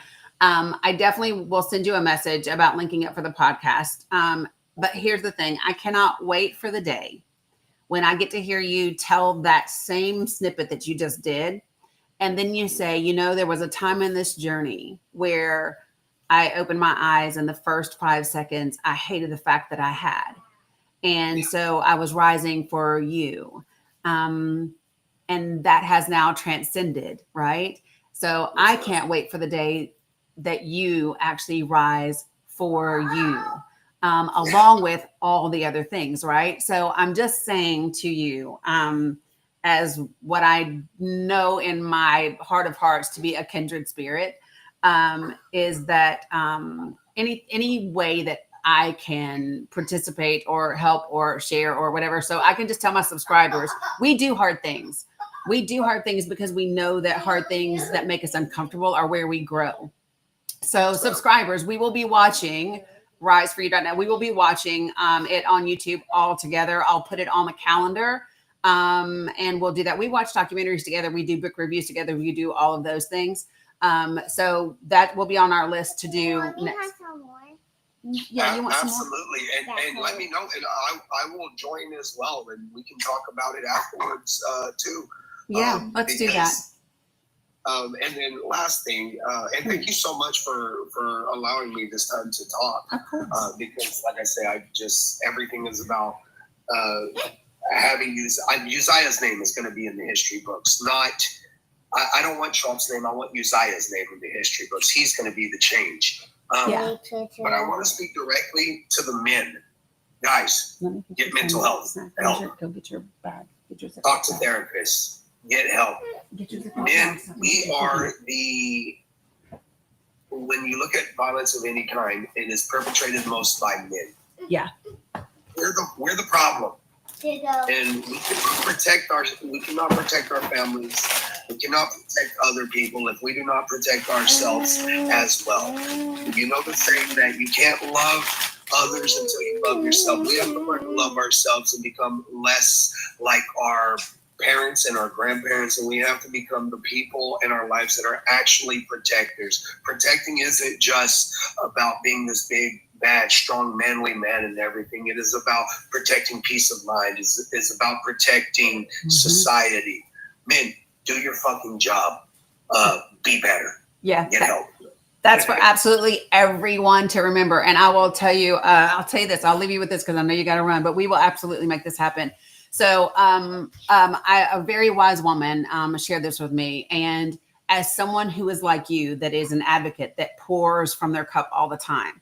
So she taught me this, and I have to do it sometimes physically to remind myself. If you put your arms like this out in front of you and you link them, this is your cup, right?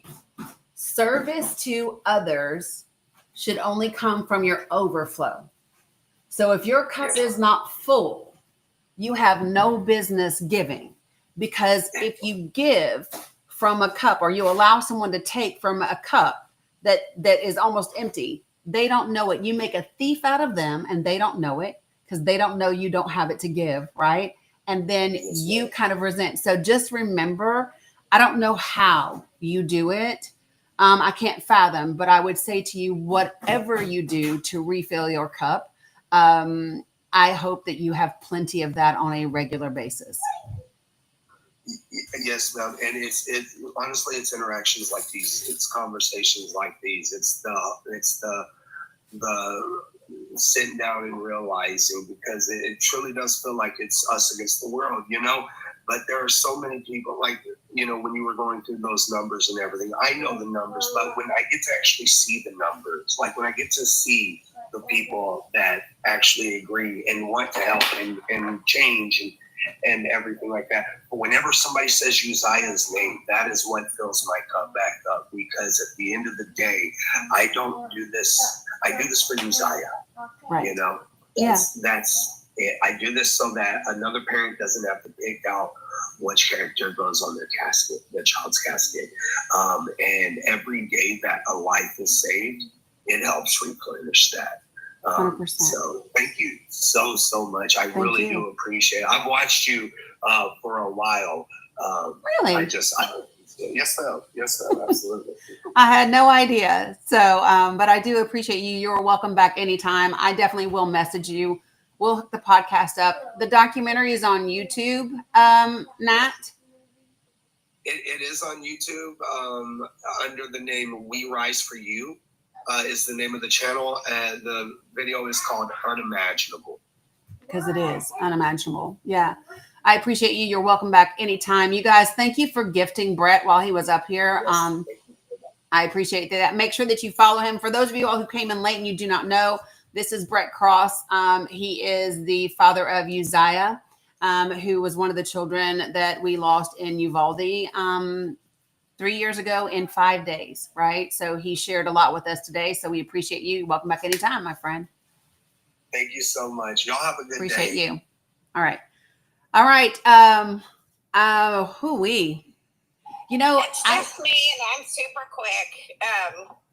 When you and Brett were talking about schools and prisons, something that many people don't know, as a former teacher, when I was learning to teach kids how to read, because I was an elementary school teacher, one of the ways that people who plan prisons decide how many beds to put in. That prison is how many third graders are unable to read. If you look, that is also what is on. So for those of you all who do not know, what Gina's talking about is there is a measurement that they use. So if you go to any hospital's website, they should have, if they are a nonprofit hospital or and they participate in charity care, they have to have something on their website that's called a community assessment. They have to be published every 3 years. And your state will have this information as well. But there is a population health statistic that is what percentage of your population is reading at a third grade level. And that is an indicator for your population health, for those that are going to go into your prison systems, those types of things. So again, it is if your hospital should have it or your health department will have it. It's called a community assessment.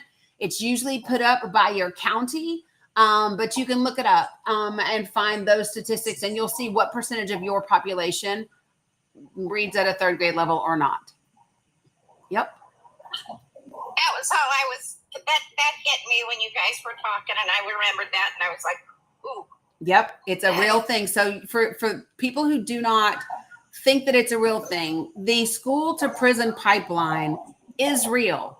And it does impact, Black Americans, Brown Americans, Indigenous folks. It also impacts children who are in regions that are impoverished. If you live in a poverty-stricken community, a community with a high percentage of people that are living at or below the poverty line, you are at significant risk of ending up in that same system. So, and in that same pipeline. So maybe we'll do that one day, and we'll have that conversation. So appreciate you, Gina. Thanks. Not a problem. You can drop me down. All right, I got you. So for the person in the comments who said teachers are not learning how to teach all kids to read, I don't think that that's a fair assessment. And the reason why I say that is because teachers have it harder than ever these days. When you think about the teachers who they don't have a choice in the curriculum that they get anymore, that curriculum is selected by their state. When you also think about the student to teacher ratio, the other things that fuck my life, the Supreme Court is allowing Trump to cancel temporary protected status for the Venezuelans, y'all. It just came across my thing. Give me a second.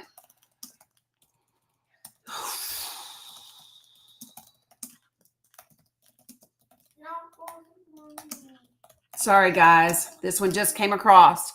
So the Supreme Court is allowing Trump to cancel protected status for the Venezuelans. This is literally just now breaking. So 300,000 Venezuelans are not going to have their temporary protected status anymore. The brief order noted that liberal Justice Ketanji Brown Jackson would have denied the application. Litigation will now continue in lower courts.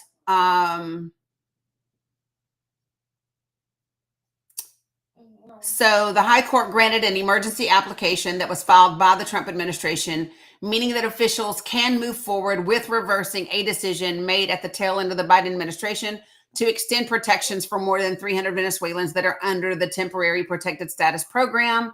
So as a result of political instability in Venezuela, the Biden administration in March of 2021 said Venezuelans were eligible for temporary protected status under the federal program that has existed since 1990 to provide humanitarian relief to people from countries reeling from conflict, natural disasters, or catastrophes. People that were accepted into the program have legal status in the U.S. and can work for up to 18 months, and then they have to get extensions. And so they can now move forward with undoing that.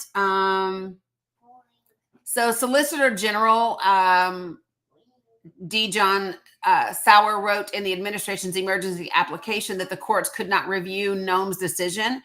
quote, the court's order contravenes fundamental executive branch prerogatives and indefinitely delays sensitive policy decisions in an area of immigration police that Congress recognized must be flexible, fast-paced, and discretionary. So yeah, that's where we're at. So now what will happen is that those cases will proceed in the lower courts. That's what will continue to happen with those cases. So sorry, it just came up. And so I wanted to share with you as it broke. It literally broke like 30 seconds before I said it to you guys.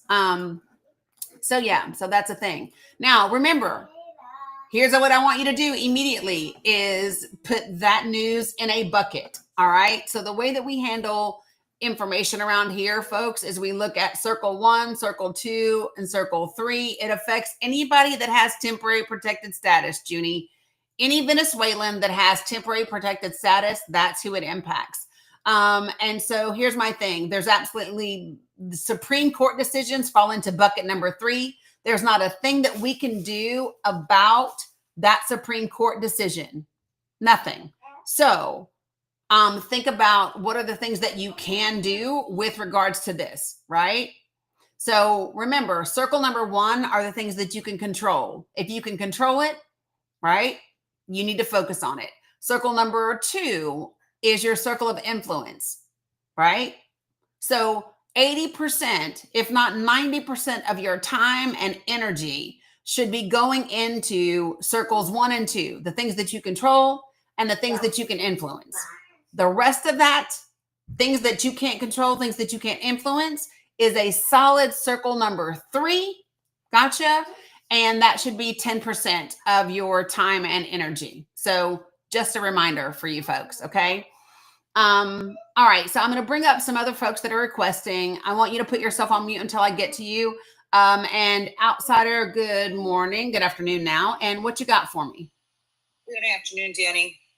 So some of the things that you're talking about, I'm Generation X.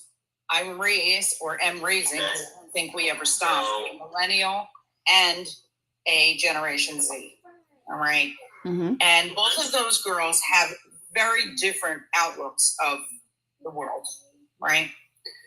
But where we're talking about, talking to people and everything, I keep trying to get people just to talk to your own family. Like, I talk to people and listen. Everybody has a different perspective. Nobody wants to listen to anybody, and especially younger people. They're like, oh, these people don't know nothing. What do they know? They're too young. As Generation X, I see people all the time putting things up. We were the last group to go out and ride a bike and nobody worried about you. You didn't have to worry about getting cute at school. All these things that we didn't worry about. And then they bash younger people instead of trying to get them that happiness, that freedom, that peace. What are you doing about making it okay again for younger people? To sit there and say we were the last people that did it, I want my children to experience that. Mm-hmm. Yeah. And I can't get other people my age within my own family to see that. And that bothers me a lot. Yeah. So I think that when we say, talk within your family, talk within your circle of influence. So listen, so for some people, your family may not be within your circle of influence. Sometimes within families, other people have more influence than people within your own family. So here's what I will say to you is that whatever your circle, and I really do recommend that people do this as a practice, right? Just as a practice. So take a piece of paper, put numbers 1 through 15 on that paper. Write down the top 15 things that you've been talking about in the last week. Write them down. And then I want you to put them in the appropriate circle. Are they circle 1, things that you can control? Circle 2, things that you can influence? Or are they circle 3, things you can't do shit about? And then make some adjustments and figure out what goes in your circle of influence, right? For me, maybe it's some of my family and not other parts of my family. For me, maybe it's my social media following and which pages and all those different types of things. So what I say to people is assess where you can be impactful and do not discount just the use of your social media. Listen, even when you put out things on your page, there are a lot of people that that may not talk to me, but they're still my Facebook friends for whatever reason, right? They still have not unfriended me, and I don't unfriend people, right? And the reason why is because I want you to have to see my shit every day, right? I want you to see it. And so for me, even if it's like the 300 and some odd people in the room right now, right? They may be here and they may not be commenting. They may not be agreeing, but they're here, which means they're listening. Folks, all of the people that are in your social networks, thank you for the love, that are your Facebook friends, that are your followers, that are your whatever, you can, I'm just saying, I want you to see every bit of it. So think about that, right? I usually will not unfriend someone. I will snooze them and take a break and all of that, but because I don't want to see them, but I don't usually unfriend, because if you haven't unfriended me on some subconscious level, you either intend to discover something about yourself through me, or the universe just is doing some things and you don't know anything about it. And I'm okay with it. You know what I mean? But yeah. And so this is my thing. I'm Gen X too. So I tell people, put up or shut up. Are you walking your talk? I want to tell you that before I got on with you, I did the circle thing. So I have it here and I'm ready to start using it. Yeah. So thank you. Yeah, you are welcome. Thank you for everything you do. You are a very calming source in my life. Well, thank you. She's pretending to snore. She's going, shoo. I told y'all, this is going to be my EGOT winner. The Emmy, the Grammy, the Oscar, the Tony. Yeah. But no, I appreciate you very much. Yeah, y'all, she faking the funk so much. But I appreciate you, outsider. Thank you for sharing. But yeah, we gotta be about the business as much as we talk about it, for sure. Right? All right. Sammy J, what's up, sis? Good morning. I've mostly been in here, but had you guys on mute, unfortunately, because I had a Zoom meeting. I was kind of double dipping, I guess you could say. But I really appreciate the conversation that we're having on weapons. Oh, this guy. Hold on, I got background noise. Jeez, he's been quiet this whole time. Anyway. It's because you're talking. But no, I know that when it comes to pew-pews, we can often feel like there's nothing we can do. We meet people like Brent Cross and we feel like there's nothing we can say. And that's true. There's nothing we can say. That is absolutely true. However, there is work we can get involved in. I know we have a lot of doers in this group. That's why I wanted to come up. Can y'all even hear me? Yes, I can hear you. Okay. This dude, he wants to change his clothes every 5 minutes. Anyway.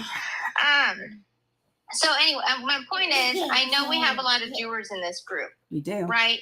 And I know you mentioned Everytown at the beginning of this at the beginning of this live. Yep. If you go to everytown.org, there's a tab called Solutions.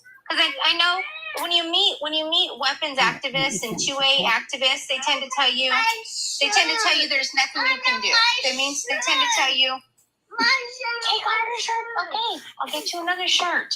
Oh my God, this is so important. Girl, I'm glad it ain't me today. Yeah, I guess it's both. Look, you got one, I got one. Yeah, we match. This guy. Anyway, so, no, but really, okay. Everytown.org, if you go to their solutions tab, they actually break it down for you by state, because there's a lot of people you can meet in the 2A world that are going to tell you there's already a law for that, or we don't need that, or it doesn't work because we have it in my state. And there's so much information, I can't even cover it all right now. But the first thing you can do to start is to start understanding what is and isn't happening in your state. And Everytown.org has done a really good job of giving you a list of solutions, and they break it down by state. Like they let you know which states do and don't have every single policy in place, right? And they give you data to back up every bit of those solutions that they're giving you. You don't need to reinvent any wheels. And There are volunteer You're gonna make opportunities. I know all of us. I mean, hey, look, if you have felt helpless and like there's something you can do and you couldn't do it, put a blue heart in the chat. I guarantee you that's a lot of us. If you have felt like you wanted to do something about weapons and you felt like there was nothing you could do, or yeah, you wanted to do something, put a blue heart in the chat. I guarantee you that's a lot of us. None of us want to do anything about weapons? I guarantee you we do. Okay, I want to give y'all something you can do. You can volunteer. You can volunteer with Moms Demand Action in every town. Yes. All you have to do to get involved is text JOIN, JOIN, to 64433. Text JOIN to 64433. I'll put it in the chat. Text JOIN to 64433, and you can get involved with your local moms groups. And I'm telling you, there is room for survivors. If you're a survivor in the chat, there's room for survivors to do advocacy work in the name of everything that you've ever been through or your loved one went through. And there is room for not just moms, by the way. You don't have to have children to be part of moms. You don't have to be a woman to be a part of moms. Love you that. can be a citizen, a person, not even a citizen. You can be a person who cares. There are t-shirts that say, man enough to be a mom, for example. You do not need to be a mom, okay? Love that. And you just have to be somebody who cares, somebody who wants to do something. So text JOIN to 64433 and get involved with the local chapter because there's so much work to do. I couldn't even begin to cover everything that's going on in all 50 states. Yep. But but everytown.org, that's the other thing. Everytown.org, if you go to their website, they break it down by state so you know. And I want to say something because I know we always hear it. People love to say, look at Chicago, because Illinois has some of the strongest weapons laws. And what you need to understand about Chicago, I'm just telling you this for anybody who's just kind of getting in the conversation, because it's the first thing you always hear. What about Chicago? Chicago is a neighbor to states that don't have strong weapons laws.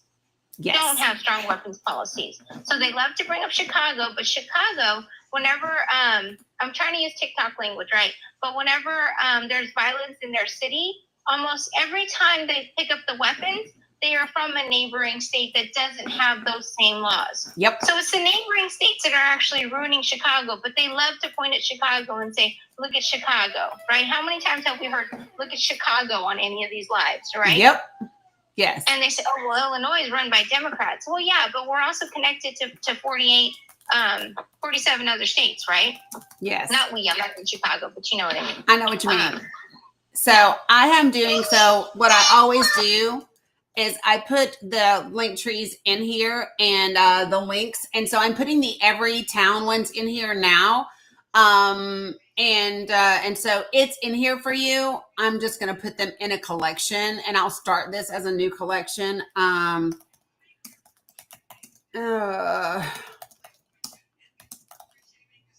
Okay. I've put it in here and I am dropping them they're in a collection and it says pew pew. It doesn't say pew pew. Y'all know what word it says. It says pew pew safety information and resources. And I will get those. What I will also do is when I reach out and I talk to Brett, I will get, okay, I got you, Phantom. But I will get Brett and I will put some more things in this particular section of the link tree as well. So appreciate you, Sammy J. Go change that boy's clothes. He literally changes his own diapers. He just did right now. He will not, he just turned 3 yesterday. He will not wear underwear, but he changes his own diapers. That's what he was mad for. He wanted me to get his clothes and diaper out of the drawers so that he could change his own diaper, okay? So I will have to share with you how I got Miss Mila on board because, yeah, I got her done. But I will help you. I just want y'all to know they are, because I know we're action oriented here, so I want to say they are very much involved with contacting legislators. When we're talking about joining, they contact legislators. They get it whenever there are bad bills in the legislature, local and federal. They will have their volunteers go in front of legislators and give testimony or share their thoughts on the bad bill. I'm also putting Moms Demand Action in the link tree as well. I'm also Okay, putting cool. Moms Demand Action in there. So, so all of those things are there for you guys as well. So appreciate you, Moms Demand Of course. Action. Okay. Yes. I gotta go. All right. Love you, Nina. I gotta come get back in my other meeting. Yep, I Okay. got you. All right, bye. Okay, so real quick, I need to pop Phantom in here before I do before I go to Olive and then Gemini. Hello, everyone. This is a quick commercial break for Danny so she can stretch, relax, get some water, whatever she needs to do. So make sure you're tapping the screen, sharing the live. When you're sharing the live, you don't have to share this to specific people. You can just hit the copy link button, and this counts as a share as well. Make sure you send your daily heart needs and collect your points that appear at the top. So you have tasks to do as people that are watching the live. So when you send your daily hurt me and send the popular underneath that same section, make sure you go to the top and collect your points for the live, and that helps you level up on the live as far as being a viewer, subscriber, or watcher of the live. Thank you all. I appreciate it. I see all y'all in the comments. And let's make sure we get Danny up to 200K likes before she gets back onto the screen. And there are two ways to subscribe. One way is subscribing through TikTok. If you are here on TikTok, make sure you hit the subscribe button and subscribe. And once you do that, you can join Danny's Discord as a subscriber by hitting the star on the bottom left-hand side of your screen. And in the Discord section that you would see pop up, you would hit connect. That will connect you into Danny's Discord. So that way you get the subscriber badge when you get over there, and you have access to all the subscriber information that she has been talking about as far as the movie viewings, the subscriber chat, and any other information that we have. The second way to subscribe to Danny is directly through Danny. So in her link tree that is on her profile on TikTok, YouTube, Facebook. Not sure if she has all those up yet, but I do. a few of those are up. They're on YouTube Go to and her Facebook. profile, go to her link tree, and at the top of her link tree, you'll see a robot or a controller, something purple that you tap on. That will get you into her Discord as a non-subscriber. But once you get in and pass through the verification phase, the last thing you will see is her subscription page. There, you would subscribe to her either the base model as we do on TikTok, which is the $2.99, or you can do a higher subscription service to get additional benefits on top of what normal subscribers would get. And make sure you fill out both forms, because there are two forms. One is a subscription. The other one is for us to tie your subscription to your Discord name so we can get you the proper badge according to what you subscribe to. All right. Okay. And we made it to 200 tabs. Yay. Yay. Love that. Appreciate you, Phantom. Yeah, Phantom does all the Discord stuff, and I am extremely grateful for everything that he does. So appreciate you, my friend. Appreciate you. All right, got you. Okay, so okay, so we have a lot, and we still have not even talked about the AB portion of this conversation yet. But before I switch gears, I'm going to go ahead and which I don't know if you know that you requested, but you did. Lady Writer, you did as well. Let me know if these are real requests or if you were typing to hit 200K and you accidentally tapped your way into the panel, because that does happen. No, okay, got you. So Lady Writer, let me know if you meant to request up or not. Nope, I figured it was just tapping. See, we got it. All right, so I'm going to finish up with Olive and Gemini on this subject before we switch gears. So Olive, good afternoon. Good morning, Miss Danny. How are you? Oh, it is afternoon. Sorry. It I is can't now. tell We time, I started guess. it was morning time. So I was listening to you and Brett, and I agree and disagree with one thing when you're talking about millennials. So being Gen Z, Steve has given me Fact Still Matters the name Gen Z influencer. Mm-hmm. And things like active unaliving drills and active perpetrators has been a part of my entire school career. Yeah. I was in 5th grade when Sandy Hook happened. Mm-hmm. So, and after, I was a special needs teacher for about 2 years, and the hardest thing I ever had to do was do a active unaliver drill with special needs kids. Yeah. That was probably one of the hardest things I ever did. But there's a couple things. You guys were talking about taking action. Brett is actually doing this Bury Me Loud challenge. It's on his website. It's also on his TikTok, where you sit in silence for 77 minutes or 77 seconds, because 77 minutes officers were not doing their job. Right. And also there's this thing called the Shot Line, SHOT line.com. You can put in your zip code and send AI generated voices of victims of mass unalivings. Uzziah's voice is on there. Hakeem Oliver, one of the victims of Parkland, is on that website as well. And you can send that directly to your representative, where they are forced to listen to it.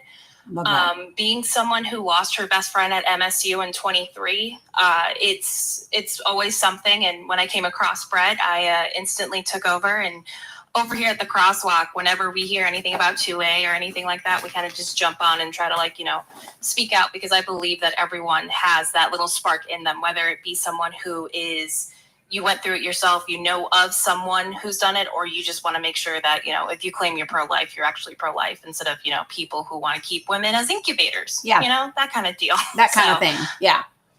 But yeah, no, I secondly hand, I recommend watching The Unimaginable. That's something that it's hard to swallow. And personally, every time I watch it, I cry. So yeah, we will. That's one of the things I was just telling you. So our subscribers will put it on the calendar probably for one day next week, once we get through the Memorial Day weekend. And then we will make that happen as well. So I'm going to touch base with Brett and find out what day that he can connect. Yeah. And so I wasn't discounting Gen Z or anybody else. What I said is millennials were the first ones where their entire school year was it. So they were like kind of the first ones when you think about the gist of it, where that's what they experienced their entire school. And then the rest of you guys have unfortunately followed suit, because we continue to suck as a country and not get it together.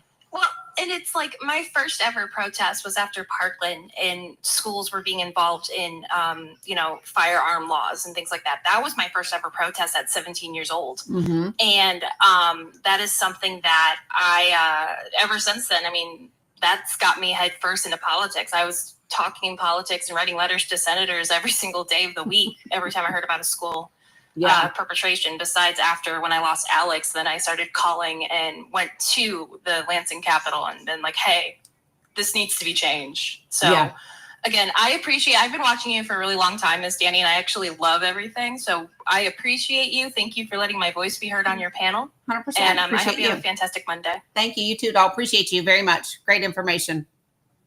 I will add those other links to the link tree as well. So give me 1 second, folks.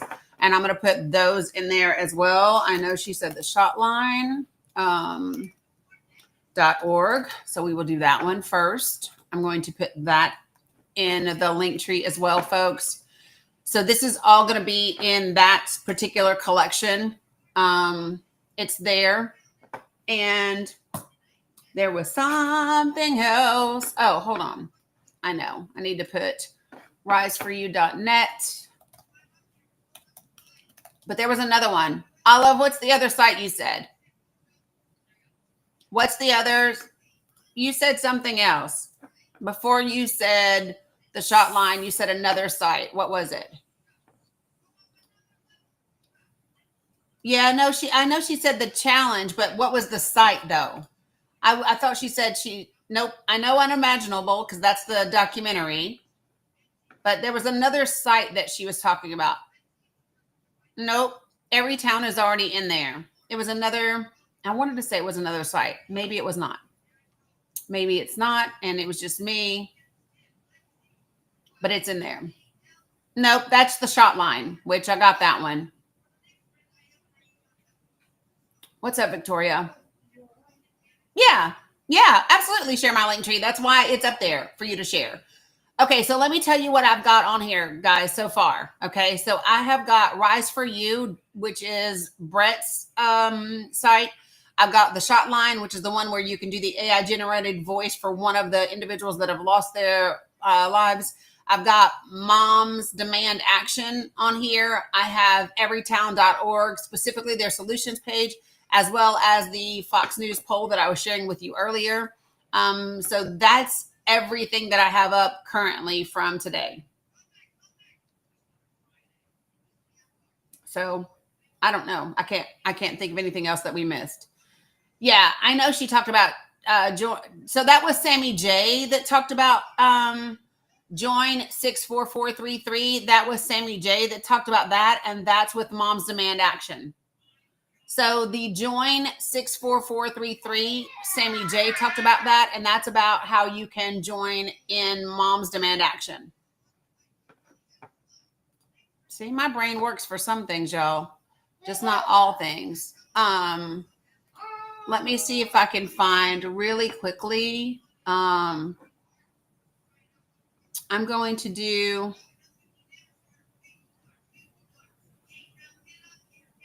Okay. Yeah. I don't know. Yeah, you're welcome, Penny. Okay. So I want to shift gears. Oh, wait, I got Gemini. Gemini, I got you, and then I'm shifting gears.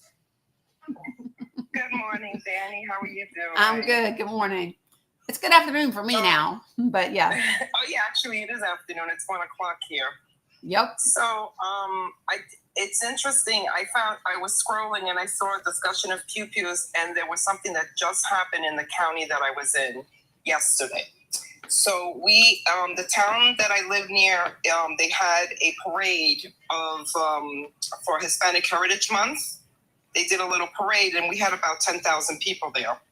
I usually get to the parades early just to find an optimal space where I'm close to a bathroom, because I always bring my grandbaby with me, and some shade, because, you know, sometimes you get a little too hot under the sun. So I wanted to make sure that we were in a safe space, that we were access to water, bathroom, whatever. I noticed a county police officer walking around with an AR-15 in front of everybody. Now, this is a Hispanic Heritage parade. So there's a lot of migrants here. Yep. And he was holding it with his finger on the trigger. My granddaughter, who just turned 6 on the 17th, so the day before she just turned 6, and we were standing there, she was asking me so many questions about what was in his hands, why was he holding it, what was it? Like, she was asking me questions because she did not understand why he was there with this large. I mean, the pew-pew was as large as his upper body to his head. That's how big that weapon is, right? They are that big. So I know you're discussing about pew-pews and the laws. New York has really good laws regarding pew-pews. Yeah. The thing is that we also have to be cognizant of militarized police in our community. 100%. So I immediately took photos of it, and I reached out to all my county legislators, along with a bunch of NGOs that deal with pew-pews, to ask them, what is the necessity to have a weapon of mass destruction, a war weapon, at an event where families are at? What was the purpose of that, and how does that foster relationships that are working relationships with the department that already has issues all over the country? Yeah. So I can tell you that I've gotten already 5 phone calls. I emailed them this morning. I've gotten 5 phone calls. And of course, we didn't see this at the same Patty's Day parade. Of course, we didn't see that. I'm going to see what happens Memorial Day. But at the Hispanic Heritage event, it was disturbing. It was unsettling. I had to stay calm because I had to answer my granddaughter's questions. We had to move away because she didn't feel safe. Did you take a picture? Oh yeah, I took several pictures. So let me just share with you my immediate thought. My immediate thought is a letter to the editor with the pictures, to the Times, to your local paper, to the other state papers in New York. That's my immediate thought, because you have the pictures to go with this story. This is a really good public awareness letter. So that's what I would do, because it's great that you contacted politicians, but their goal is going to be to keep it quiet, right? Everything that you're saying right now about, we didn't see this at St. Patty's Day, and we didn't see this at this and that, but this is when we see it.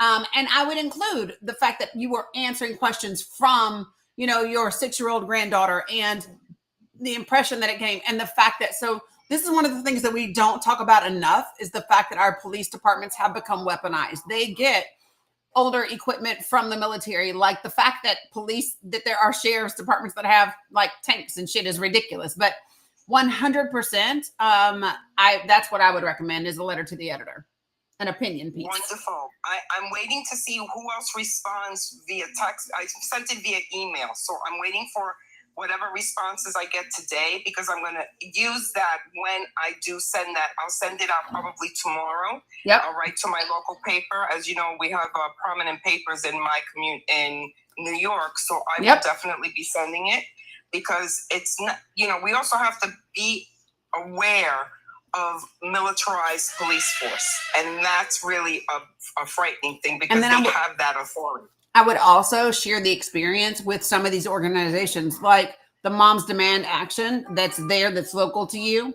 Every town, like those organizations, because they can help amplify what happened. That's a great idea. Thank you so much. And You're I will welcome. do that. And I just wanted to say that because it just happened yesterday.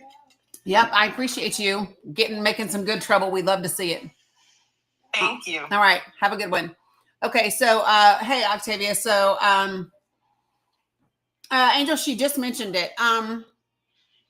So let me pause for just a second and level set. So the discussion that we're having today is about the fact that more of us agree than what you think we do. And so we've spent the last 2 hours specifically talking about pew-pews and pew-pew legislation and all of those types of things. And we had Brett Cross, who is the father of Uzziah, one of the children that we lost in Uvalde. In 5 days will be the 3-year anniversary since that event. There is a collection of links and resources that is in my link tree.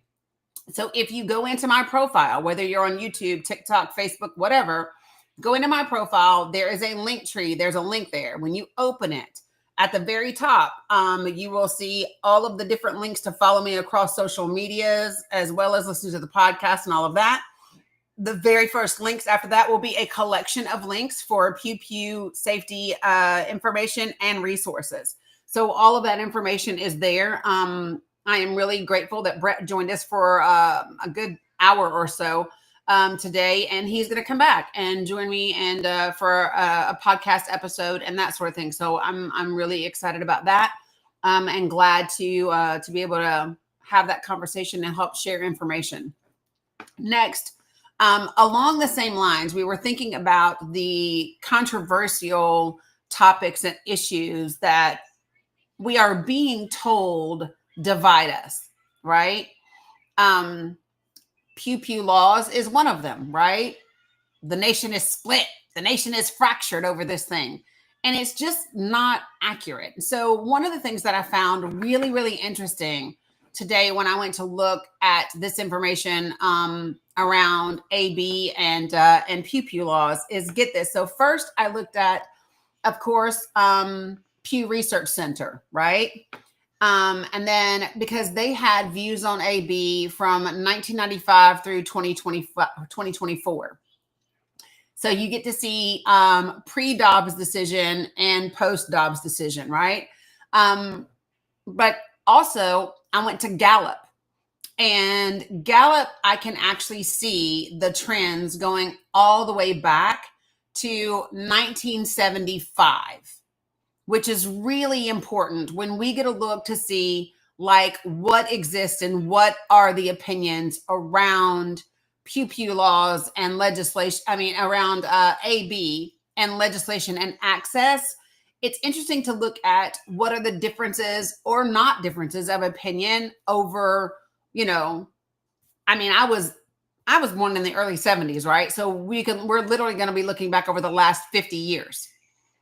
And so let's see what we see, right? In terms of what that looks like. So first, the first thing I'm going to share with you all is that, let me ask you this question. If I were going to ask you, what percentage of the country do you believe says that AB should be legal in all/most cases? What percentage of the United States of America do you believe thinks that? Drop it in the comments for me. What do you think? So I see 70, 75, 67, 78, 60, 65, 65 to 70, 74, 80, 55, 45, 25, 30. Woo, that's, y'all are all over the place. Okay.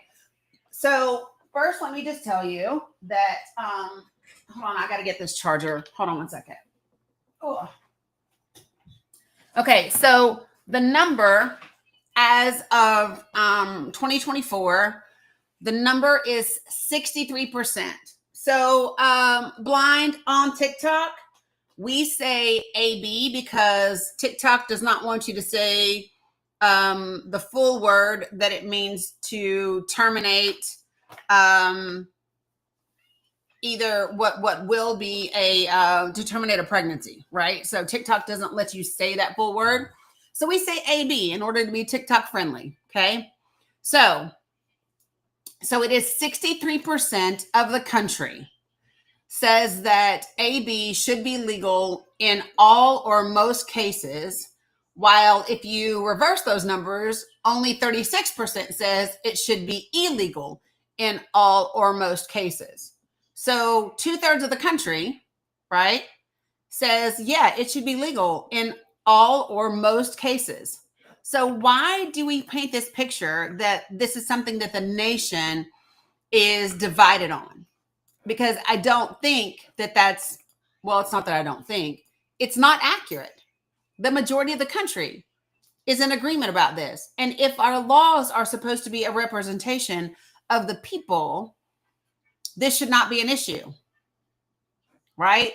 We should not have states with AB bans. We should not have this type of issue when it comes to women having access to care. Okay. So why do we? Right. And I think that this is one of the things that I really want people to take home.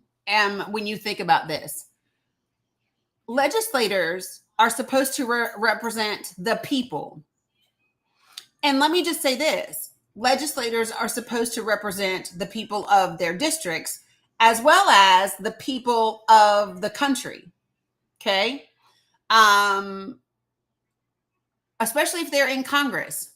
Okay. When you are in Congress, you are representing your state, you are representing your district, and you are influencing legislation for the entire country. And so, right. Well, that's a good point, Ethan. Ethan says if only the majority voted, then we wouldn't have this issue. Right. So if those 63% of Americans who hold this opinion had all turned out to vote, maybe we'd be looking at legislation to codify the access to AB, right? So if you are upset with the Democratic Party, the Republican Party for not putting into law a person's access to AB care, maybe then, you should be worried about who's actually getting out to vote and who's not, right? Well, and let me just say this, for people who do not realize this, there are 24 states in this country that do not have the ability, they do not have a mechanism to put AB on the ballot, for people to put AB on the ballot for it to be voted on. So if your representatives won't put it on the ballot, then you can't vote for it. Tennessee is one of those states, right? And in some states, it has been on the ballot. The people have voted. The people have voted in favor of access to AB, and their legislatures are working to try to undo that, right? Which is important, right? Yeah, so it's important for people to understand what's at stake. Now, here's where it gets really interesting. So give me a second.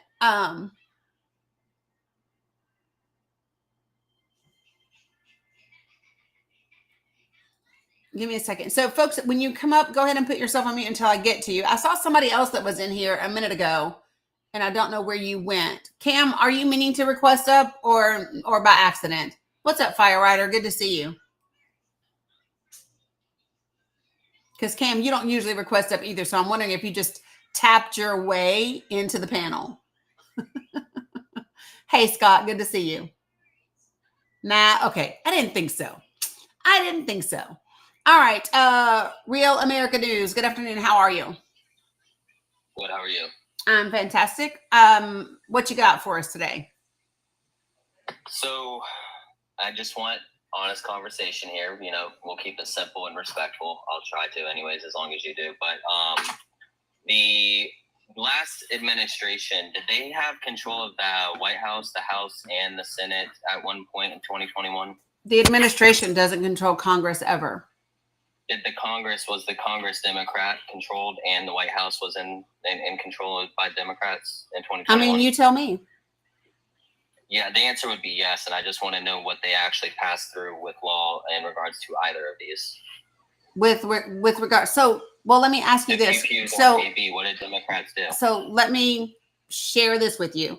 So we're actually not talking about Congress. We're literally talking about the majority of Americans' opinions. So that's what we're discussing today. So we are actually discussing, like, so for example, we've put it up already, but right now we are looking at the Gallup polls from 75 all the way through to 2024 to see what public opinion is around this issue, right? That's what we're doing today. That's what the discussion is. So it's not about what previous administrations did or didn't do, right? Because to be quite frank, we can't do anything about what happened yesterday, much less in the last administration. What we're talking about is public opinion and how we do things moving forward. Okay, so this isn't more of a political stance. This is more you're trying to see public points. Well, I think that public opinion is a political stance. Public opinion determines how people vote, right? So if I have an opinion about something, then it does impact how I vote. Yeah, I guess you have a good point. So my only point in bringing that up, the pass up, is because the, out of the last 3-4 administrations, there's only one administration that actually implemented a new law against pew-pews. What do you mean against them? In what way? Like, as much as I disliked it, because I'm a Second Amendment advocate, Donald Trump was the only president in the last 3 presidents to put any kind of law or bill out against pew-pews. So he's the only one that actually did something about it. Well, so I would say a couple of things about that. So an executive order isn't a law, right? So you can say an executive order is done, but that doesn't change a law, right? At all. You can't buy bump stocks now. You can't. So it is a law. Like, as soon as that was signed, so all gun stores stopped. An executive order is not a law. Then why did every single gun store in the entire country follow the executive order? I don't know that every gun store in the entire country has done that. Well, they have if they're a licensed. Well, have you been to every gun store in the entire country? I've been to quite a few in Florida. But, okay, so you've been to quite a few in the state of Florida. So would it be fair to say that you haven't been to every G store in the entire country? Yeah. Okay. We're not talking about private sales or. But here's my thing. So avenues or right, but here's the question, right? You made the statement that every G store in the entire country followed his suit, and what we're saying is that that's not necessarily accurate because you haven't been to all of them in the states, correct? In the country. And they are, if they're licensed and they're selling that particular part, they will be arrested, or if they're reported, it can have their license removed. Okay, from them. so it's still against the law. They're not against the law. Why would you say that is not against the law when I? Because it's not. Because the Supreme Court in the case Garland versus Cargill overturned the federal ban on bump stocks. So it is legal in states without specific prohibitions. So yeah. So in the Supreme, his executive order. An executive order is not law. So let me just be clear. An executive order doesn't set law. The Supreme Court does. Okay. Yeah, so are you claiming executive orders don't matter at that point? like at all? Like, do we just Correct. do away So, with it? They don't yeah, matter? that executive order doesn't mean anything because legally the Supreme Court decided. So, yes, so that's exactly what I'm telling you. He can do an executive order all he wants. And if a case goes before the Supreme Court and the Supreme Court rules against that executive order, the executive order cannot be enforced. Well, yeah, but the Supreme Court didn't rule against his executive order. The Supreme Court, because the executive order was not the case that was brought to court. The case that was brought to court. Exactly. So let me just say this, okay? That executive order is not law. Okay, and you can't use an executive order, and because what they said is it's unconstitutional. Okay, so the judiciary actually did it. The Supreme Court, it was June 14th of 2024. The Supreme Court struck down the federal ban on bump stocks. It was ruled unconstitutional. It was ruled unconstitutional by the Supreme Court. So again, the current administration is the only administration that has done something in regards. That's not true. That's not true. Because under the Biden administration, they passed the Bipartisan Safer Communities Act in 2022. And what did that do exactly for pew-pews or anything in my state or in states that? What did that do? So you're not familiar with the law? I'm not familiar with that one. No. Okay. That must not have been. So yeah. So I'll give you a few of the highlights. Okay. I don't know what is in my eye.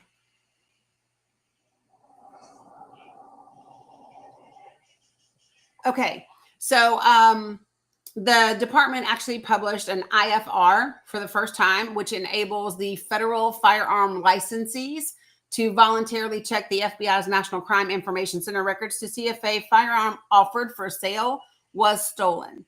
It keeps stolen firearms out of FFL inventories and increases the reporting of stolen firearms, which of course helps law enforcement develop leads into firearm theft and trafficking. There are now enhanced purchasing. There are enhanced checks for purchasers that are under the age of 21. So it mandates enhanced background checks for firearm purchasers under the age of 21, specifically requiring checks of juvenile criminal history and mental health records. So since this act was passed, over 260,000 under 21 enhanced checks have been completed.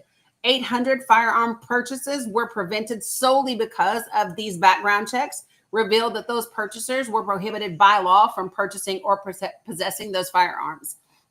It has also created new criminal offenses for unlawfully tracking firearms or for straw purchasing a firearm on behalf of a prohibited person. So to date, 525 defendants in 280 cases have been charged under these new trafficking and straw purchasing provisions. These cases include significant prosecutions of firearms trafficking linked to transnational cartels and the party stuff distribution. Coordination is ongoing with non-Justice Department federal law enforcement to identify criminal investigations eligible for application of new criminal provisions. ATF's anti-straw purchasing campaign, quote unquote, don't lie for the other guy, was expanded with new events in St. Louis, Atlanta, Las Vegas, Fort Worth, Texas, Jackson, Mississippi, and Chantilly, Virginia. The other thing that this particular act did was it narrowed what we call the boyfriend loophole, right? So it prohibits those that are convicted of misdemeanor crimes of DV, domestic violence, from possessing firearms when those crimes occurred in the context of a dating relationship. Nearly 3,000 firearm purchases in 2024 and over 10,000 since 2023 have been denied because of a misdemeanor crime conviction with regard to domestic violence. More than 2,000 entries have been submitted into the FBI's background check system, recording a misdemeanor crime for DV conviction involving a dating relationship. Efforts are ongoing to educate local law enforcement and prosecutors on this new prohibition. Webinars in 27 states, 13 more plans, NICS trainings attended by over 500 law enforcement agencies, a bipartisan safety community act webinar hosted by EASA and attended by nearly 1,000 prosecutors and agents, And then there's the department's multi-component domestic violence community of interest, issuing an updated MCDV reference card, including guidance on the dating relationship provision.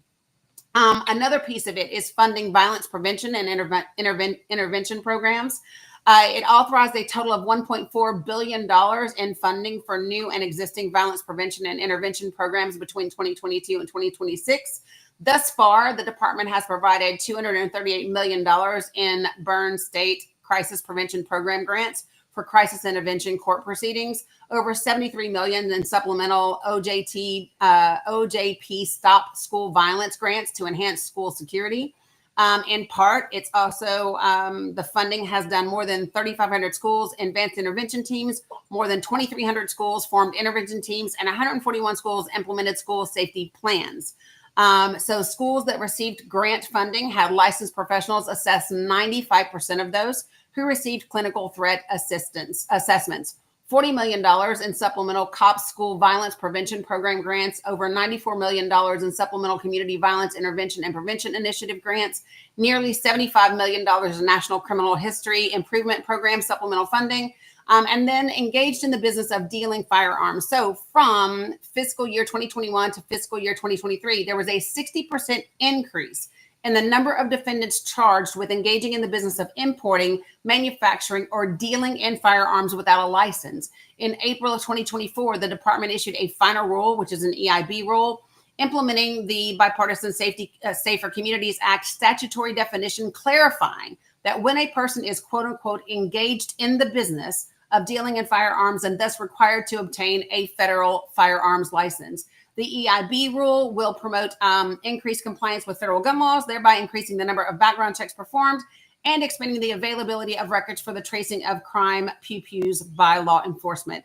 So all of that was updated February 6th of 2025. That means this year by the Trump administration for what was passed under the Biden administration. Yeah. I mean, all of that sounds like good things. A lot, like 90% of it is stuff that was already in law. They kind of beefed it up. It sounds like, or gave it more funding. No, that's not what it was. Straw purchasing was definitely always against the law. So I don't think that you read exactly what it did. But again, here's the point. The point that you made, Real American News, is you said that the Trump administration was the only one that had done anything about pew-pews. And what Donald Trump did was an executive order that was unconstitutional, that was made null and void by the Supreme Court. And what actually happened under the Biden administration, don't interrupt, please. What the Biden administration did do was pass the Bipartisan Safer Communities Act. Oh, because I thought you had said that the president isn't in Congress. So they're not. They're not. And that's the thing that's amazing about this, right? Is that what happens, and I think that you all know this, I think that you're aware, right? So what happens is when an administration wants something to get passed, then they work with Congress. They don't control Congress. They don't tell Congress what to do, but they work with Congress, right? To discuss what to do. And what they did here was something that was incredible because it's literally a bipartisan act that was done. So what's great here is the Biden administration was able to get Republicans and Democrats to come to the table and talk about how to get a law in place that everyone can agree on that helps address this issue on many, many different levels, from a preventative perspective, from a, what do we do afterwards perspective, to a right now problem. And so that's what they were able to get done. Yeah, but again, that was a bipartisan bill in the first place. I don't think that there was any Republican pushback, and then Biden came to Congress to kind of bring. I don't think that you would know that because you didn't even know that it existed. No, I'm saying that I would know that if there was any pushback. But I think that you don't even know that it happened. So you have no guess as to what pushback did or didn't happen.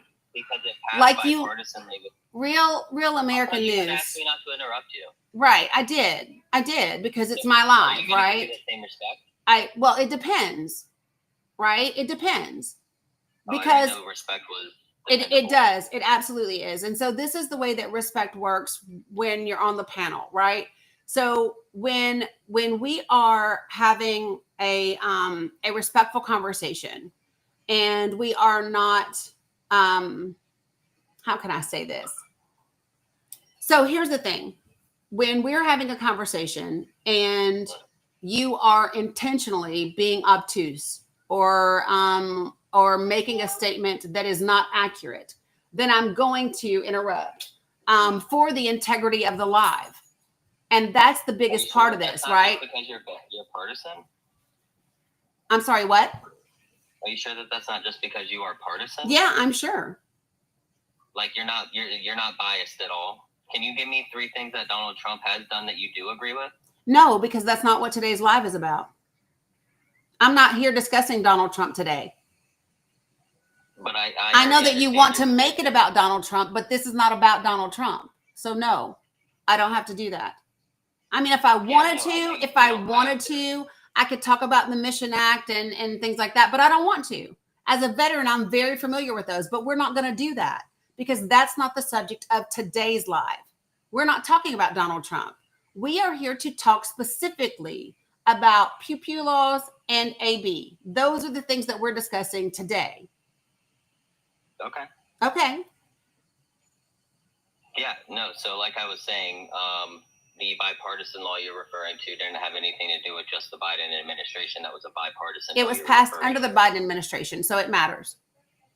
Just like every other president, just like every other administration, what Congress does under that administration is a reflection of the administration. So if Democrats control the House and the Senate and pass both through the House and Senate without the president, I know the president's still going to sign it into law, by the way. So that means they can't do it without the president, right? They can't. Right, it can't become law without the president. Obviously, but it wouldn't be an almost win under the last administration if Democrats pushed a bill through and it didn't get signed. So, but here's the point. So here's the point. You're talking about hypotheticals.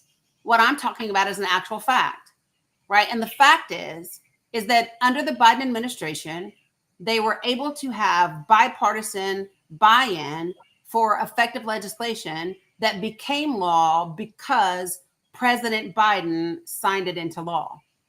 So what it sounds like the fact that you can't give the Biden administration credit for doing this is it sounds like maybe you're partisan.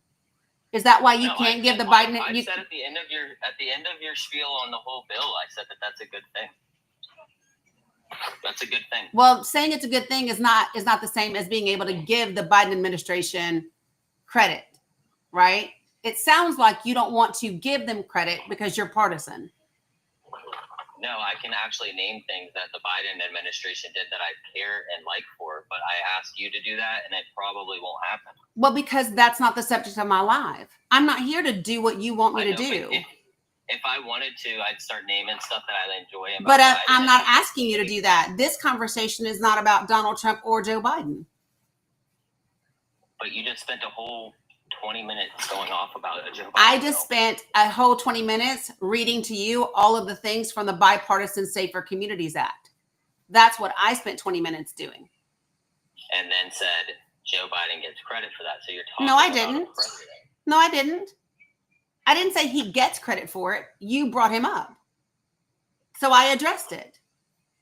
You brought up administrations. So I addressed your incorrect information about administrations. Okay, so let me ask you this. What is your position on pew pews and AB, since we have to stay on that exact topic there? Yeah, that is the topic. Yes. So that's a very broad question. Well, I'm asking what your position is. Like, okay, so let's start with pew pews. I'm going to assume that you want more regulation on pew pews, right? So you can assume that I want responsible legislation, right? That protects the lives of children in schools, as well as people in churches and other places. So you can guess or assume that what I prefer is responsible weapons, firearm safety. So FBI background checks aren't good enough? No, they're not good enough. And the 3-day waiting period? What about it? Not good enough? It's not enough. What would be enough? Well, this isn't just about my opinion, but no, this is not enough. Correct. So I just don't know what So would some be of the things that would at be what enough, point are we supposed some to of the say you're things that would infringing? be enough, some of the things that would help us get to enough, right? Would be for us to pass new assault firearm legislation that we had for 10 years. Because when we had that legislation for 10 years, we saw a 70% reduction in mass pew-pews, mass unalivings. So that would be one step in the right direction. How come the cities that are ran by Democrats with the most laws have the strongest violence? How come that's not an actual correct statistic? And again, In New York let City me and Chicago real American, and real LA, American, real all those American places, news, gun real violence American is through the news, roof. real American news. The subject is not about Democratic ran cities. The subject is about pew-pews Right, those and cities legislation. have those laws. Okay, so I know this is hard for you. I know this is really hard, but try to stay on the topic. The topic, no, it's not. Completely relevant. No, We no. can use them as I an get to example. determine, excuse me, I determine what's relevant and what's not. All right. So let me be clear and share with You can you. run your live And how you want, but that doesn't make it less I can relevant. absolutely do all of that. I can determine what's relevant for It my doesn't- life. It doesn't make it So less relevant. again, here's the conversation. The conversation is about legislation regarding pew-pews and AB. That's if what you the look at the conversation states- is about. If you The look at the states in our conversation country is that have the highest conversation is legislation, not about they look the like okay. So I'm going to mute you for a moment so that you can listen to what I'm saying. Okay. Try to do this. Try to do Not this. letting me I'm going to mute you again and I'm going to ask you to not be disrespectful. So I'm going to try to say this again. Okay. So that we understand what the topic is and what it isn't. The topic is what would be appropriate legislation? What type of legislation and regulation do we need, right? And what do most Americans want when it comes to pew-pews and AB? That is actually the subject that we're talking about today. What we're not doing, and this seems to be where you continue to try to go, but let me help you. There will be no conversation today that involves the word Republican run, Democratic run, Joe Biden or Trump, because this is not a partisan issue, right? So when we are talking about the lives of children in schools and the lives of people in our communities, we're not talking about who happens to be the mayor or the governor or whatever. We're not talking about those things. We are specifically talking about legislation and what most people want in terms of making things simple. So this will not be a partisan conversation. If that is what you're looking for, I would recommend going to the Nether Live because you won't get that here. Yeah, no, I was just using an example to show everybody in the chat that it is a fact that the legislation you're referring to has been implemented into other cities, and those cities struggle with gun crime and gun violence. And again, use TikTok friendly language. And what you neglect to know is when you reference cities like Chicago, we just finished having this conversation. I don't guess you were in here when we did. The problem is that those cities border states that do not have those legislations. And so what happens is people go to other places to get them. That's what happens, right? So you mean that criminals are going to break the law regardless? Is that what No, you mean? what I mean is that if No matter what law everybody, you have in what place. I mean is that if everybody had the same responsible legislation, nobody would be able to cross the state lines and get them. That's what I mean. Would they not be able to cross the country lines and get them? Would they still not be able to break the law and buy them undocumented? Are criminals still going I'm to sorry, break did the you law? say by what undocumented? Pew-pews. Yeah, Yeah, they're still going to be purchased. so yeah. Just by criminals, So not let by- me ask you this. not How by many citizens how trying to many protect their family. Americans do you know that go out of the country? I mean, I would be a bad example. I just got back. So Yeah, well, I didn't ask you. I asked you how many Americans. That's what I go out of asked. the country. I mean, a lot of my friends travel. I didn't ask like, about your you know, friends. See, this is what's important. So one of the things that's very helpful, Real American News, is when you are talking about things of national significance, is to not view them solely through the filter of your own personal experience or of that of your circle, because the country is much larger than your world and the world of your friends. I just don't know where you were going with that. Yes, I have people that travel the country. And I didn't ask you, did you have people that travel the country? That's not what I asked you. A lot of people do. Yeah, but the question would be, so try to give a number. What I ask you is, how much of the country, what percentage of Americans do you feel, do you know of, do you believe travel out of the country? I guess give me a second. I'll look at the State Department on how many passport holders there are. Is that what you I mean, just because somebody holds a passport doesn't mean that they're going out of the country. Okay, well then how would you know that either? Well, I mean, you knew about every Pew Pew shop in the entire nation, so I figured you would know this too. No, I said whenever he implemented that they did get rid of it or their license would be exempt up until last year when it was overturned. But again, I figured since you knew about the entire country, then you would know about the entire nation, right? No, I just knew that law was a thing because I am a Pew Pew owner and I was not able to purchase those after it was in place. I know that that's the case. No, you don't. You assume that. No, I tried to purchase that. So I didn't assume. Again, it is just you. So I'm going to try this one more time. Your individual experience is not representative of the entire country.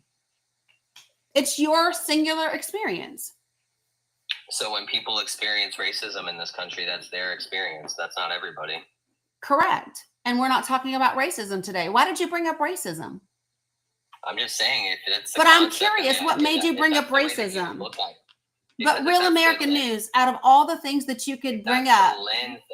But hold on, this is my question, Real American News, because we are specifically talking about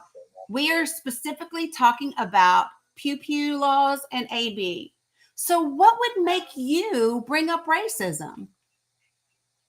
Because of the lens that you look through things. What lens that the lens that I look through? Wait. I'm sorry. Wait, did you say the lens that I look through? Did you say the lens that I look through? The way that you had explained that, yeah. No.